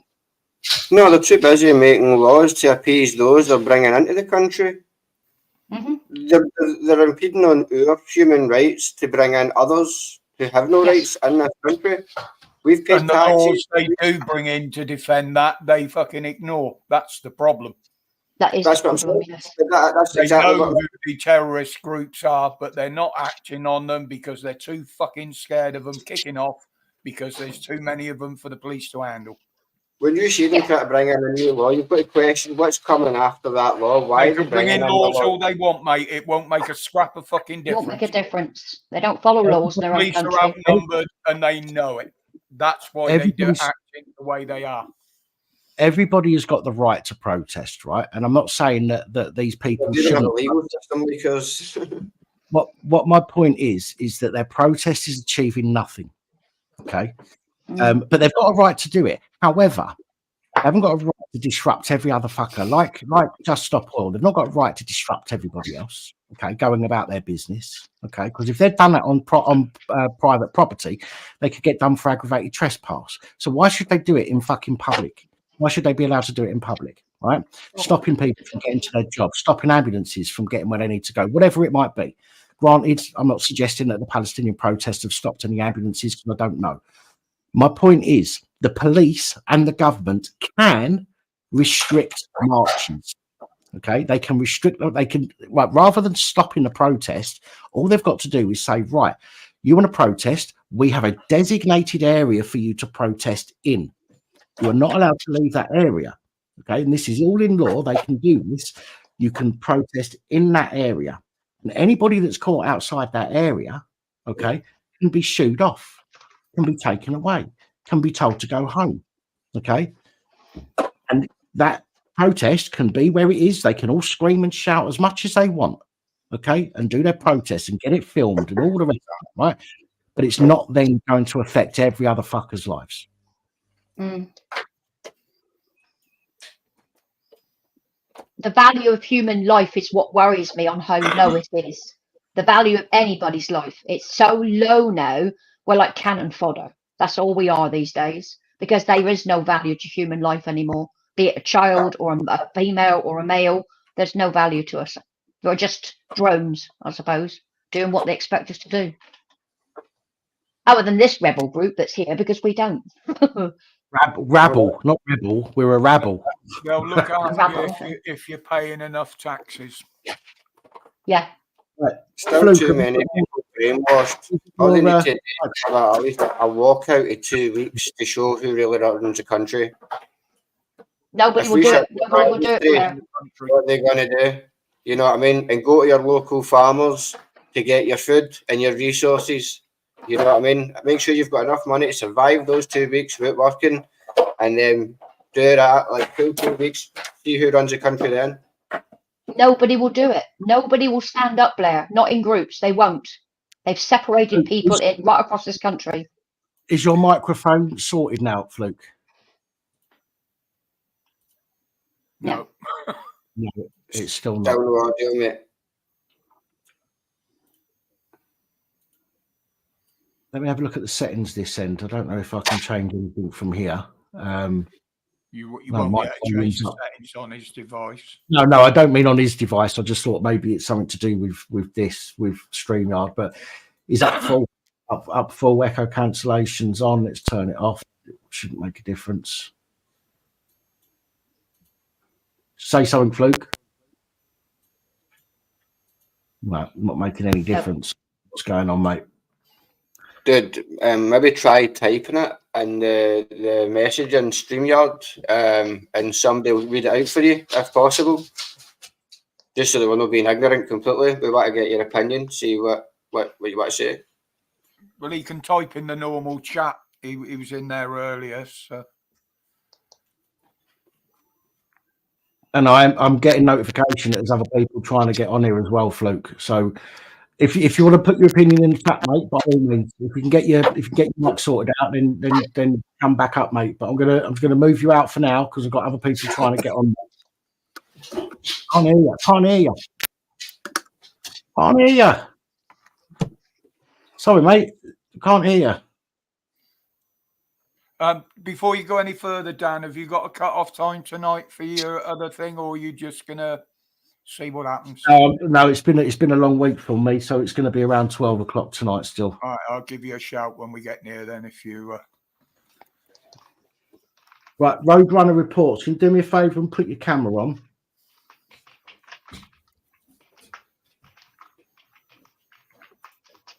Is there any chance you can move a bit closer to the camera because it looks really, really pale, and I want to try and okay.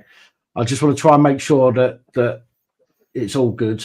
So, finger over the button. I'm not sure if we've spoken to you before. That's all. So, I don't recognise the name. Roadrunner. Yeah, thanks for having me on. Can you hear me? I'm losing my voice.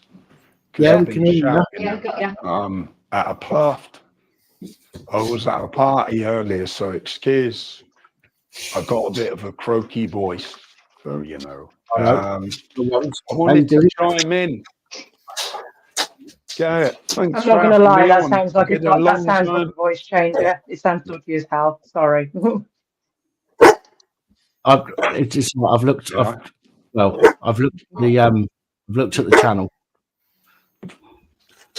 Lovely dog you got there, Gabby. Sorry, go ahead, mate. So I've been a long time listener, and I tried to ring you on Skype earlier. Right.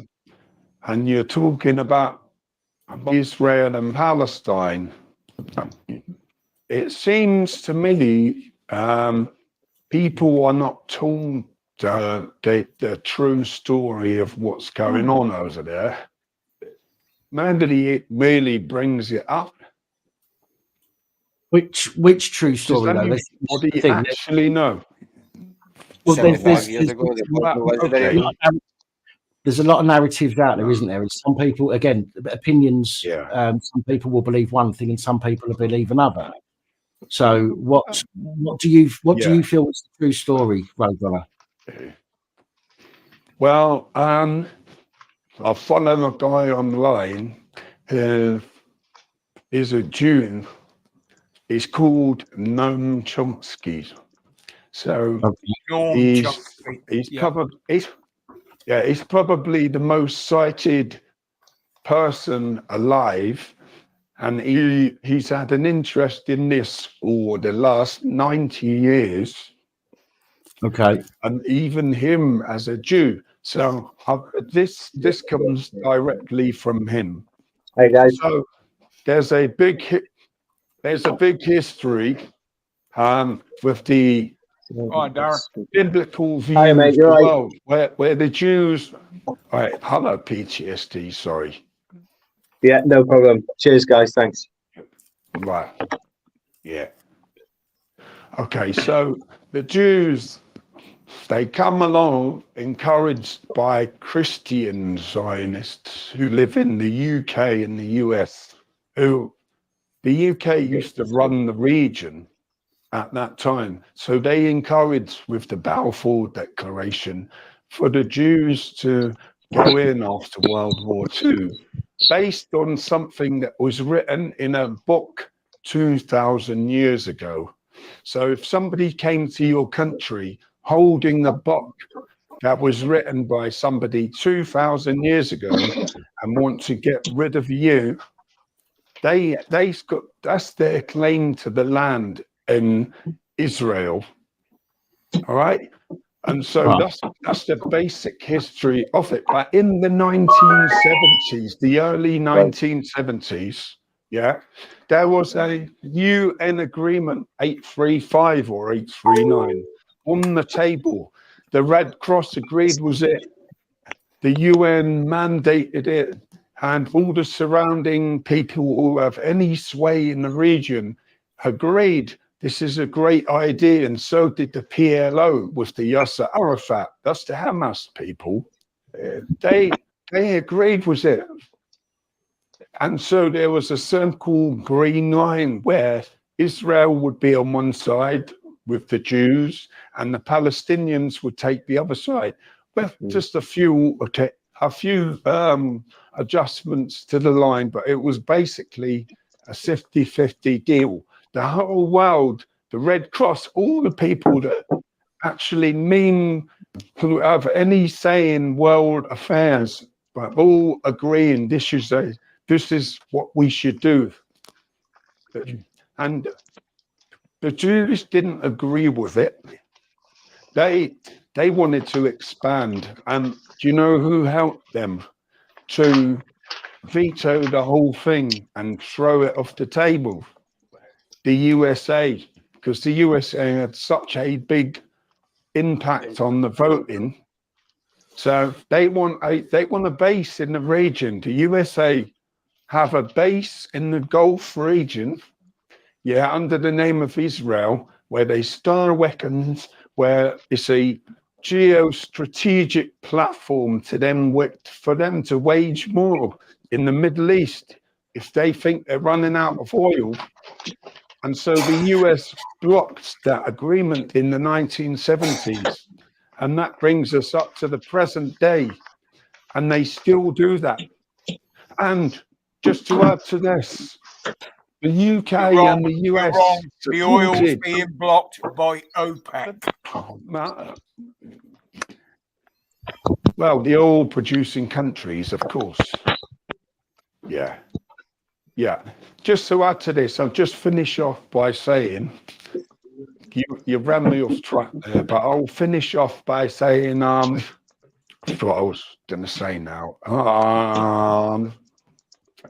Sorry, yeah. Take your time, bud. Me and Dan at the time, we both had strokes. You derailed me. Just to bring it up to date. So the US store weapons in Israel, they're in bed together. They have all the Apache helicopters. In Israel and in Palestine, it's called the occupied territories, which is recognized by the Red Cross, the UN, and anyone who has any say in this. It's been a brutal occupation where they have been sniping at civilians, surrounding them, building around them, based on something that's written down in the book. They have waged a campaign, a war, a brutal occupation. So you need to recognize something that's going on from the other side. We are responsible. And to hear people online dismissing Hamas's grievances, they didn't start this. The Jews came in there like dinghy divers. If you hate dinghy divers, you better hate the fucking Israelis if you're a Palestinian. That is a true invasion. That's a true invasion. So I think I don't need to add much more to that. Well, listen, I'm you can go and look it up. Well, this is it. As I've always said, right, I'm the kind of person, like, if I'm proven wrong, I'll put my hands up. Okay. To me, I'm not interested in the past because I was nothing to do with that. So that means fuck all to me, right? And some of you might disagree with that, but to me, it means fuck all. So my opinions are based on what I've seen myself. I can't base my opinions on what somebody said. Yeah. Do you know what I mean? So I have to base my opinions on what I've seen myself, and I don't have the time to look into things quite as deeply as some other people do on here, which is fine. And I'm more happy to learn from people, right? And I will look into this, what you've said. Absolutely, I'll look into it. Yeah. But I do. I still stand by most of what I've said. In the fact that even if you're in an open air concentration camp, right? You should not be breaking into the neighboring country, killing, murdering, and kidnapping people. Right? Most of this stuff can be dealt with politically. Most of it can be dealt with politically, right? But Hamas are the political rulers of one area, okay? And what I've seen, they don't really give a shit, and they don't really want a ceasefire. I've heard that there've been several ceasefires on the table. Hamas have refused them all. You see what I'm saying? So if they not were all of them, not all of them. Okay, maybe not all of them, but again, I can only go on on the information that I know, and I'm not falling out with you over it. So, I just think that Hamas don't seem to give a shit about their people, because if they did, then surely they'd go. Who told you that? Who told you that though? Because when you really dig down into the history and you accept, if you stand back and accept that the two sides, you're going to disagree with them on a lot of things. If you can do this objectively, when you really dig down into the history, I'm no expert, but I have found out a lot of things. Everyone seems to be an expert on the current affairs thing, but I've studied Noam Chomsky, who really is an expert. Yeah, he's 90 years old. He comes from, he's a Jew, and he recognizes the wrongs that are being committed against innocent people. They want to build around Palestinians. They want to get them out of there. They want to get them out of there. Like, innocent people should not be. And so, like, we can all go back sides. Sorry to overtalk you, but we can all go back to the latest Hamas atrocity. But would Hamas be doing that for no reason? Would they randomly do that to somebody and go and kill those people dancing at a rave? Over you got to think, why would a human being go to those? You actually see how Israel has grown. Israel has expanded into Palestine far and beyond what the agreement was, and you can see that.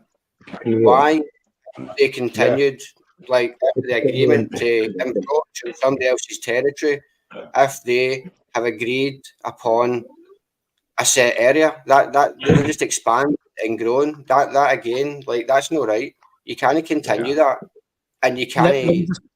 Let me just make one thing clear, right? I agree. And I'm not suggesting, Roadrunner, I'm not suggesting you're saying this about me. I don't know if you are or not, but you say that everybody seems to be an expert on these on things. Yeah, when there's a new bandwagon to jump on, everybody seems to be an expert. I am far from that when it comes to this situation. As I've said, I have not looked into the history of it because it doesn't. I feel it doesn't affect me. right? So I've not needed to. I deal with what I can see and what's happening at the moment. The same as when I do my police stuff, right? I look at what's happening at the time. Yeah. Okay. Rather than what's led up to it. I can only base my stuff I physically see at the time. So I'm far from an expert on it, which is why I don't really go into it on my channel. You know. But I am open to learning new stuff. Absolutely, I am, as I'm sure everybody else here is. No, 100%. Yeah. Do you think, just to expand on that point, I think people should realise if it ticks off in the Middle East and those players in that region start nuking each other, it affects all of us, and we should be afraid to let that happen. And I think we are. It seems to me like the US. It seems to me like the US are playing a geostrategic game with all of our lives. They need a base in that region, and it should be obvious to all of you why they do that. And this is what leads us up to the present day. There was a solution, but the Israelis chose expansion rather than security, where we can all live harmoniously. We and should so, realistically. but the US wouldn't want you to believe that. They don't want you to believe that. They want to spin you some other story. They're all terrorists. Go on, Roger. Can I ask a question here? Sorry, yeah. What do we gain from Israel or Palestine or any of those groups? What do we benefit from them? Nothing. That's why we stay impartial. So why should we be involved in Absolutely their war? nothing. Let them get on Nothing with it. at all. Hang on. To be fair, we do get accountants out of the Jews. Right. I kind of told you earlier. I kind of spelled it out earlier. If you was the USA, if you can't see a benefit to your economy by having a base in the region where they will support you to do you can go just all around the surrounding region. If you can't see a benefit to that, then I think you haven't actually looked at this problem, in enough detail, really. No, I don't want to look at the problem. There's many reasons. All they're doing is causing problems in this country for us. Wow. Dan. Well, it affects all of us. I'm going to drop down into chat because I'm bloody knackered. Okie dokie. Well, we're only on for another 5 minutes anyway. Just gives a little wave. You look like an actual Lost Souls. Give us a wave. Give us a wave. Yeah, you know what? Lost Souls looks like my mother. She actually used to spit in image. I'll show you a picture of my mum. She used to spit an image of my mum. I'm sure there's some of your mum jokes in there somewhere. But anyway, I'm going to be in the chat, so I will see you all later. Love you, bye. Bye, Take it easy. I love you too, man. Love you, man. Yeah. Where's Simon tonight? He was about earlier. He said he was going to get something to eat and fucked off. He was. Yeah, he tends to do that. How's it going at the base camp? Yeah, it's going really well. So I arrived here last Wednesday. I spent a couple of days here. I went home for literally 2 days and ended up coming back the day later, back on the next train. Because when I come to this camp, it's a different world of its own. Everything's, the whole weight or depression or whatever is on my shoulders that's being built up. It's taken off your shoulders. It's like there's no outside world when you're in this camp. It's like one big family, and it's just incredible. Really, but I do want to shout out to Vincent Corthrone, that passed away. He did 22 years service. He was a massive supporter of this camp. His funeral's next Thursday in Frome at 3:30. and he was a massive supporter of this camp. And we're going down, and I'm carrying the coffin along with Dion and some others. So yeah, really looking forward to that. And it's such a shame. He died of cancer 9 days ago. But what an incredible guy. So I've come back for that, and I'm here for the whole month. So if anybody that's watching the stream that wants to come down, you don't have to be a veteran. It's a PTSD camp. You don't have to be a veteran. You can come down and get a bit of respite, get to know the team and have a chat. It'd be incredible. And this is why we jump on this show, because Lord Pap has been great. He's donated to the camp a few times. Simon's donated to the camp. You guys have followed us on the Late Night Veteran Show. And it's just, you guys have been incredible. So we thought we'd pay our respects and keep coming on the show, and thank you. There's been a few people on this channel who have joined in one of our games and for a prize, and they've told me to give it to charity, and I've given that to the PTSD camp. So and you always have done. But like I say, I know you've had issues before, but I can always say the money has always been there, and it's always been donated to the camp. Always. Thank you. Always been donated to the camp. Thank you for clarifying that. Yeah. How's Joe and Dion anyway? So it's Mother's Day today, wasn't it? So they've gone out for something to eat. Right. They've came back. I think they've had a few, but yeah, they're doing really well. So Joe and Dion's just had a new grandchild, which is what 6 days old. Yeah, they're 5, 6 days old. So they're pretty busy and tied up at the minute. Yeah. Oh, wow. Okay. Well, do me a favour. Pass on my say congratulations on the new one. Yeah, of course I will. Of course I will, mate. And thank you. Yeah. Oh, excuse me. Bloody pepper. I'm glad I've stopped drinking it, but it's still on me now. I know. I don't usually drink. I went to the camp New Year's, and I had a drink New Year's, and I came back couple last week, and I've drunk like 4 times this year already, and I don't drink. And I've drunk what's it, 6 days in a row now. 8 days. 8 days, and I only drink 4 times a year. Joe's in the comments. Hi, Joe. Have you slept? There we go. Have you slept? Jace, just do that, Jace. Yeah. No, can I just do a shout out for Joe Drayson? It's Mother's Day, and she's happy Mother's Day to Joe Drayson from all the veterans, because she's the mother of all veterans at PTSD camp. So happy Mother's Day, Joe. What a lovely thing to say. Yeah, respect. Yeah. Don't piss your luck. So just having a look at comments. See if there's anything I was just going through some of the comments. Yeah, I'm just going to go for a toilet, and I'll do that. No worries. Did the other guy manage to sort out his phone? Did the other guy manage to sort out his phone? Someone was trying to connect, and they were speaking, and it was silent. That's Fluke Dog. Yeah, Fluke Dog. Yeah, sorry. Did he manage to come back? I don't know. The channel's full now, so I don't know if he's trying to get in or not. Yeah, he's dropped out the chat as well. He said I remember that guy.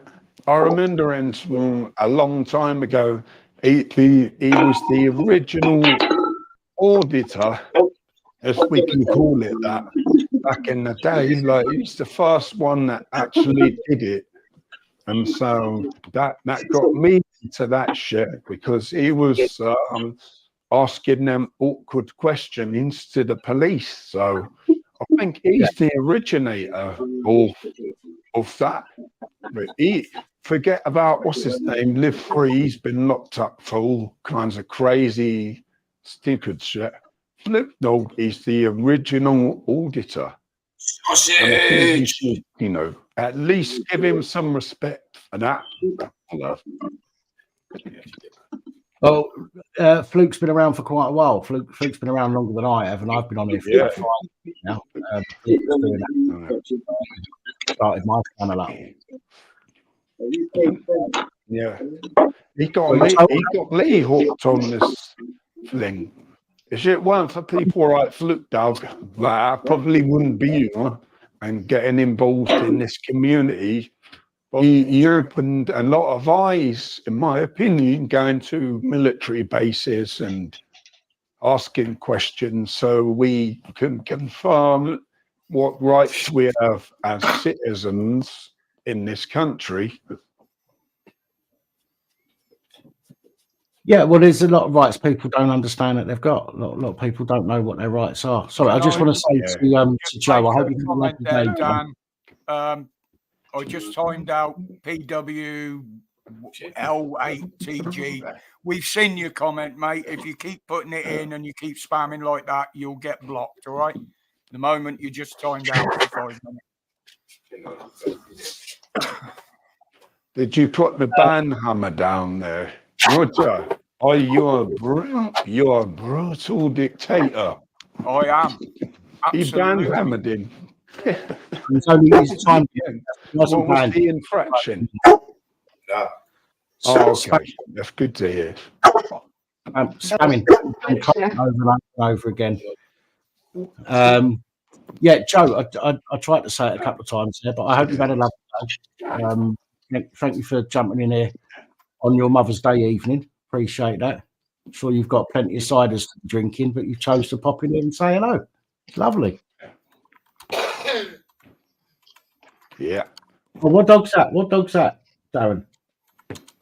What dog is it? Yeah, A Caucasian sheepdog. She's massive. Caucasian sheepdog. Yeah. Look at the size difference. She's a big dog. She's on the table at the minute.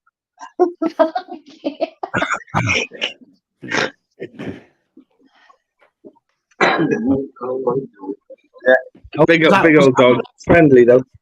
Was that Uncle Albert I just saw there? That was Mike. That was Mike Sloan. He was a veteran. Can I explain the story? So he was a veteran that he had his house broken into. Right. The guy walked into his house and he got assaulted and attacked, and he called the police, and the police did nothing about it. So was it a second incident, Michael? So then the second time, the guy came round, assaulted him, attacked him. Police did nothing about it. So Mike was threatened for his life, and he had stabbed this guy and killed this guy. Mike served 9 months in jail, and Joe and Dion stuck behind him and fought his case. He pleaded not guilty, and Mike was released end of January with a no guilty verdict. But if the police had responded on the first instance, this would never have happened. But Mike feared for his life and defended himself, and he's here now at the PTSD camp. And this is what Joe and Dion do. They effectively saved my life. I was going down a bad path. I called out to Joe. They check on me on a weekly basis or every couple of days. And Mike, how many times have they supported you? Well, I was here for 6 months, a few years. Yeah, go on. I was here for 6 months a few years ago when I became homeless, and I'd been working for a couple of years, and the beginning of last year I gave up the job and took my 2 big dogs and went on the street. So I'd spent up until July last year I was kind of homeless. Then they gave me somewhere to live. But a guy that he knew caused me a lot of problems, and then he attacked me. And it didn't end well. But well, mate, listen, I'm glad it worked. I'm glad it all worked out for you. Really happy it worked out for you. Nobody should be put in that situation. That's been as horrible for you as anybody else. It's not been good. It's not been good for anybody. But can I ask one question, Mike? If there was one message that you could say about Joe and Dion or reaching out to veterans, what would you say? Do you know, I've known Dion and Joe for quite a few years, and they always looked after me. And they've looked after a lot of people that have come here. It's what they do, and they do deserve a lot more than they get, you know. But we'll sort that one of these days. Yeah, they're very, very good people. Very good people. Cheers, mate. Thank you. Thanks for sharing Great that, story. Mike. Appreciate you No sharing worries. that. And that's the second time you shared that on a live stream. That's the second time. I appreciate it. I'm glad you shared that. And again, I'm sorry that you had to. I mean, it's not my fault, obviously, but I'm sorry to hear that you had to go through what you've been. I mean, nobody should be put in that situation. 100%. You know, unfortunately, the police. The many occasions where the police they have failed him, mate. And something like this has happened, and but they don't ever fucking learn. No, that's correct. Yeah. It's a shame. But we had the best outcome. I know he saved 9 months inside, but we've got the best outcome. 7 months, sorry, and he's in the best place right now. Yeah, he's in the best place. Well, I've only really. I mean, I don't really know Joe and Dion, the same as I don't really know Darren, but we've spoken a few times, and I do support the camp when I can. I wish I could do more, because I do think what they do is really good. You know, there's lots of people out there that need help. You know.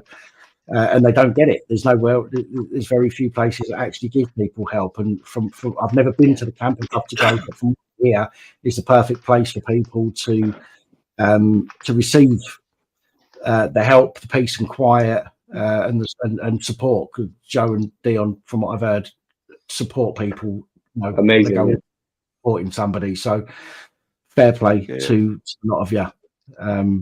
Just one more thing. There is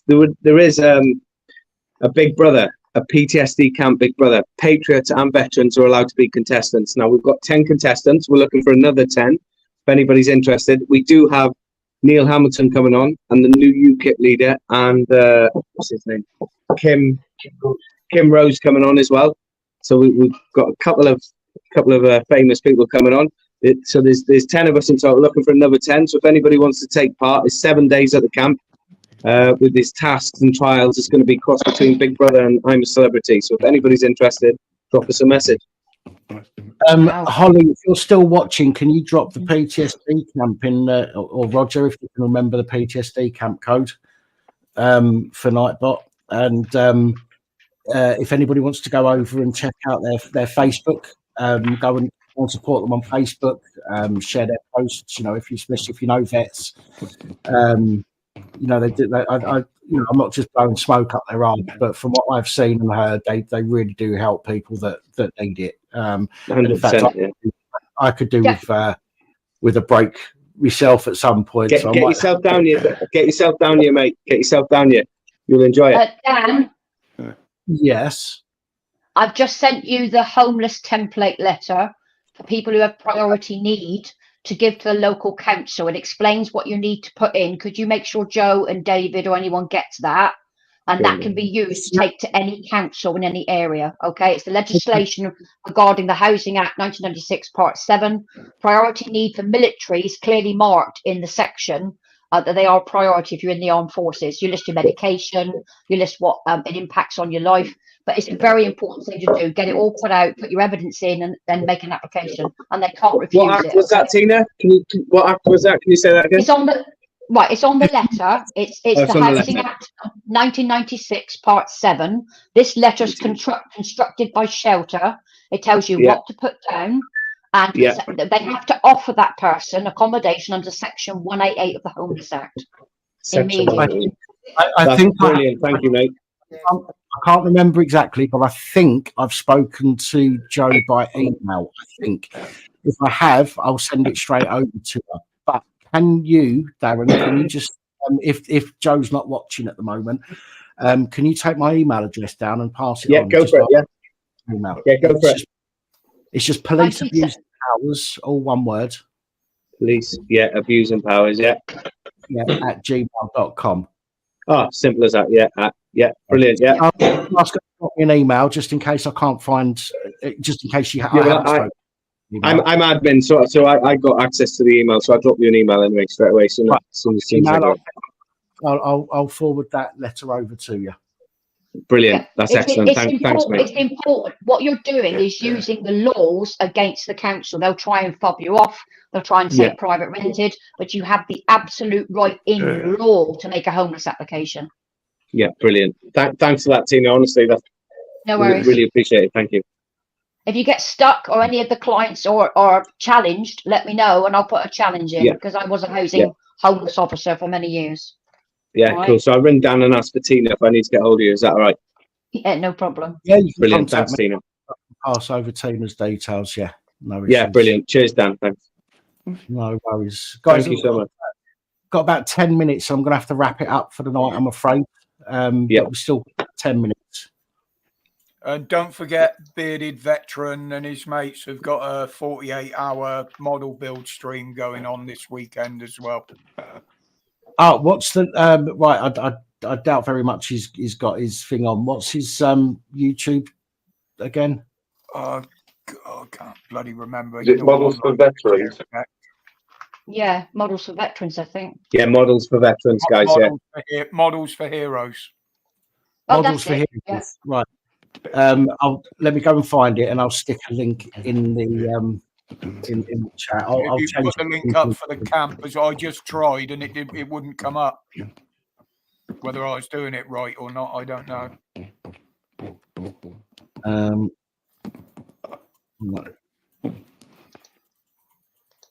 No, I don't think it's Models for Heroes. Beardy was in here earlier on. I'll soon tell you. Has someone got a lot of noise coming from a microphone there or something? Yeah, I'm typing something in the back chat. Sorry about that. Mate. No worries.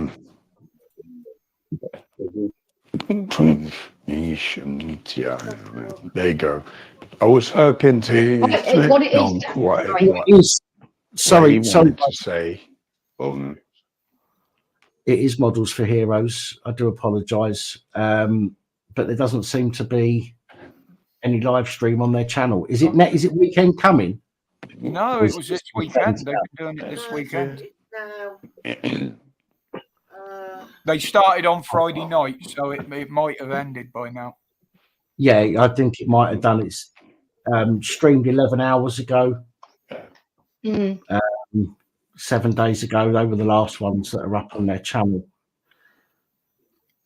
It's a shame. If it was still going on, I'd have put a link in, and people could have gone over and looked.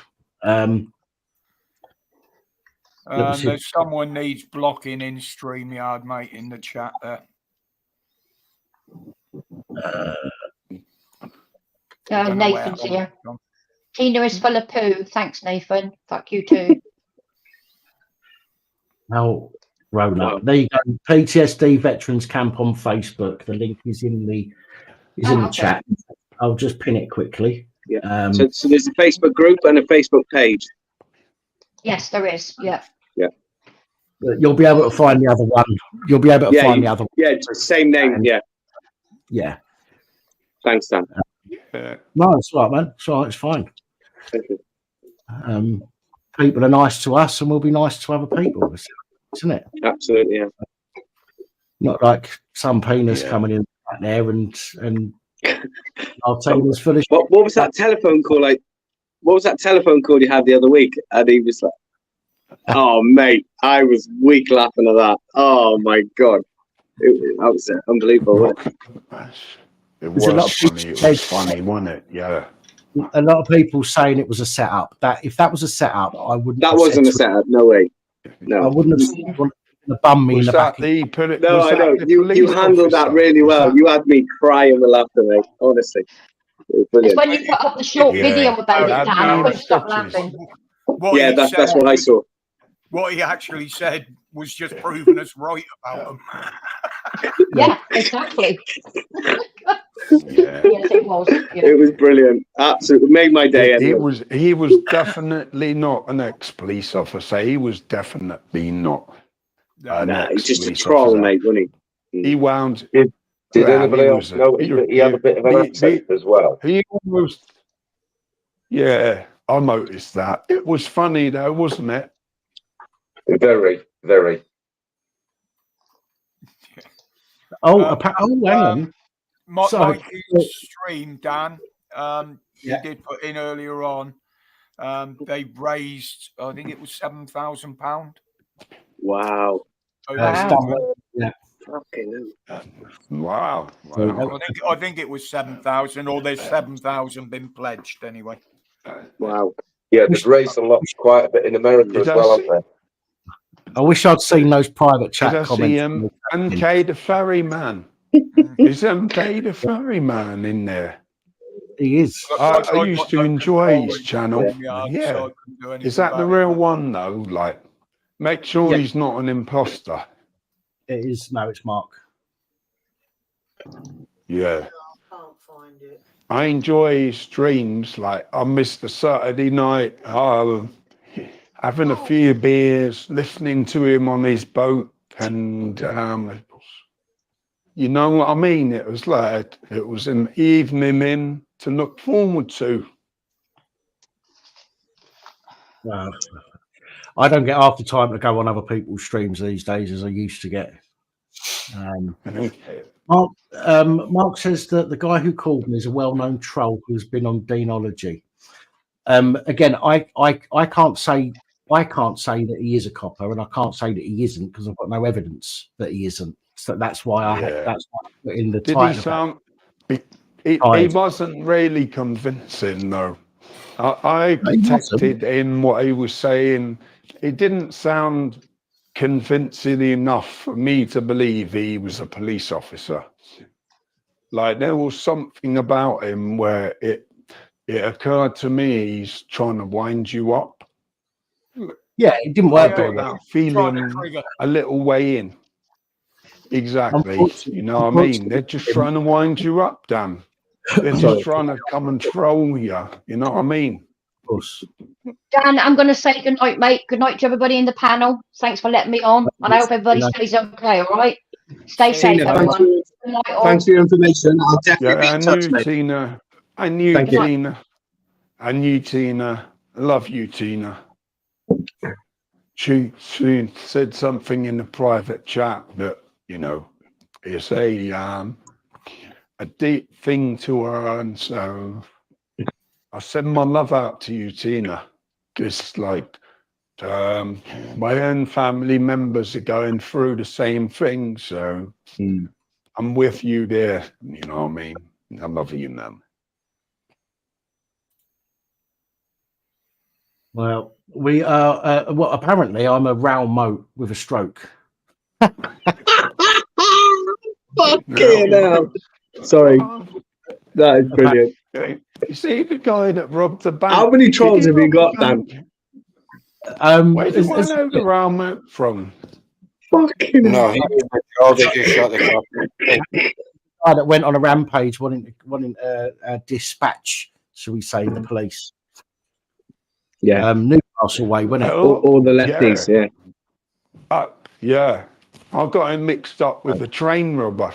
Yeah, sorry. Yeah, what was the train robber's name? Briggs. Ronnie Biggs, yeah. Yeah. I don't mind. I don't mind. No, it just rings a bell. Like, I get a lot of shit from people, but it's fun. It's fun. It's your responses that crack me up. That I sit here and I watch them, and I have a good giggle. It just cracks me up. It's brilliant. If you go into my channel and look for comments video. What's it called? A comments video. Comments video, yeah. Yeah, if you look up the comments videos on my channel, I've responded. And you've done a breakdown of them, have you? Yeah, so there should be a brilliant few in there. Watch. Me and Mike will watch that next. Yeah, fantastic. I haven't done it, but there's a few in there. To be honest, Dan, can I get breath? So no, go on. Can I just mention about the late night veteran show every Friday that you guys have been on? It's every Friday, late night veteran show. We're just reaching out to veterans. The show, Dan was on. Your police abuser Bowers was on the fourth show. And we only had like 400 subscribers. It's gone up to about 750 since you guys have come on. So I want to mention it on the show because you guys have given us the most followers. I just want to thank you for that. And it's about reaching out. And honestly, since being on there, it's doubled. It's doubled. So I just want to shout it out again. Share the love. Share and it's the late night veteran show. Shit, we need to I'd share. go on. I'd follow it, but I work nights, so I can't do it. I'm at work Friday night. You can go on catch up. I just appreciate since you've shared the link, the followers have just gone up and up and up. And I've checked the followers, and it's always police abusing powers, police abusing. So it's great, honestly. Nice one. I'll have a look at that. Nice one. I'll have a look. Thank you. Subscribe if they didn't like what you was doing. So no, might give a nudge, but they've subscribed because they like what you're doing. So yeah. Well, just in the 1 hour show when you was on, we had over 100 subscribers. What was it? 90. Well, I think I got it here actually. I found. Yeah, there it is. 92 subscribers in 1 hour because you was on the show. Wow, that's an influx. Influx is the word. Beardy, was that Gabby talking then? Beardy, I managed to put your link up, mate. Don't worry. Thank you anyway. And well done for raising so much money. Excellent job. Yeah, great job. So, guys, with that said, I'm afraid it is basically midnight, and I'm going to have to off-ski. I want to thank everybody that's joined in this evening. Those that phoned in earlier, thank you for calling and talking with me. You guys on the panel and the people that were on the panel, thank you for jumping on and helping out with the show. And a big thank you to everybody in the comments because without you guys watching, we'd just be a load of weirdos talking to ourselves. Thank you for accepting me as well. Thank you for accepting my point of view. You know what I mean? So I love you for that. Right? I might not agree with let me look into what you've explained to me, right? I still might not agree with you, but just because I don't agree with you, it doesn't mean that I have to fall out with you. Do you know what I'm saying? And I could still be right with you and all the rest of it. Yeah. We haven't got to fall out over a difference of opinion. So if you'd have come on here and started yelling at me and telling me I'm a dick and I'm wrong, then you would have got the same kind of reaction back. You didn't, and fair play to you. I appreciate that's what makes the show great. I appreciate that. Exactly. That's what makes this stream 100% somewhere where you want to come with. Amicable. Fair. Yeah, amicable and fair, yeah. Some people think I'm an arsehole, but I'm only an arsehole in response to arsehole. Those of us that know you don't think it.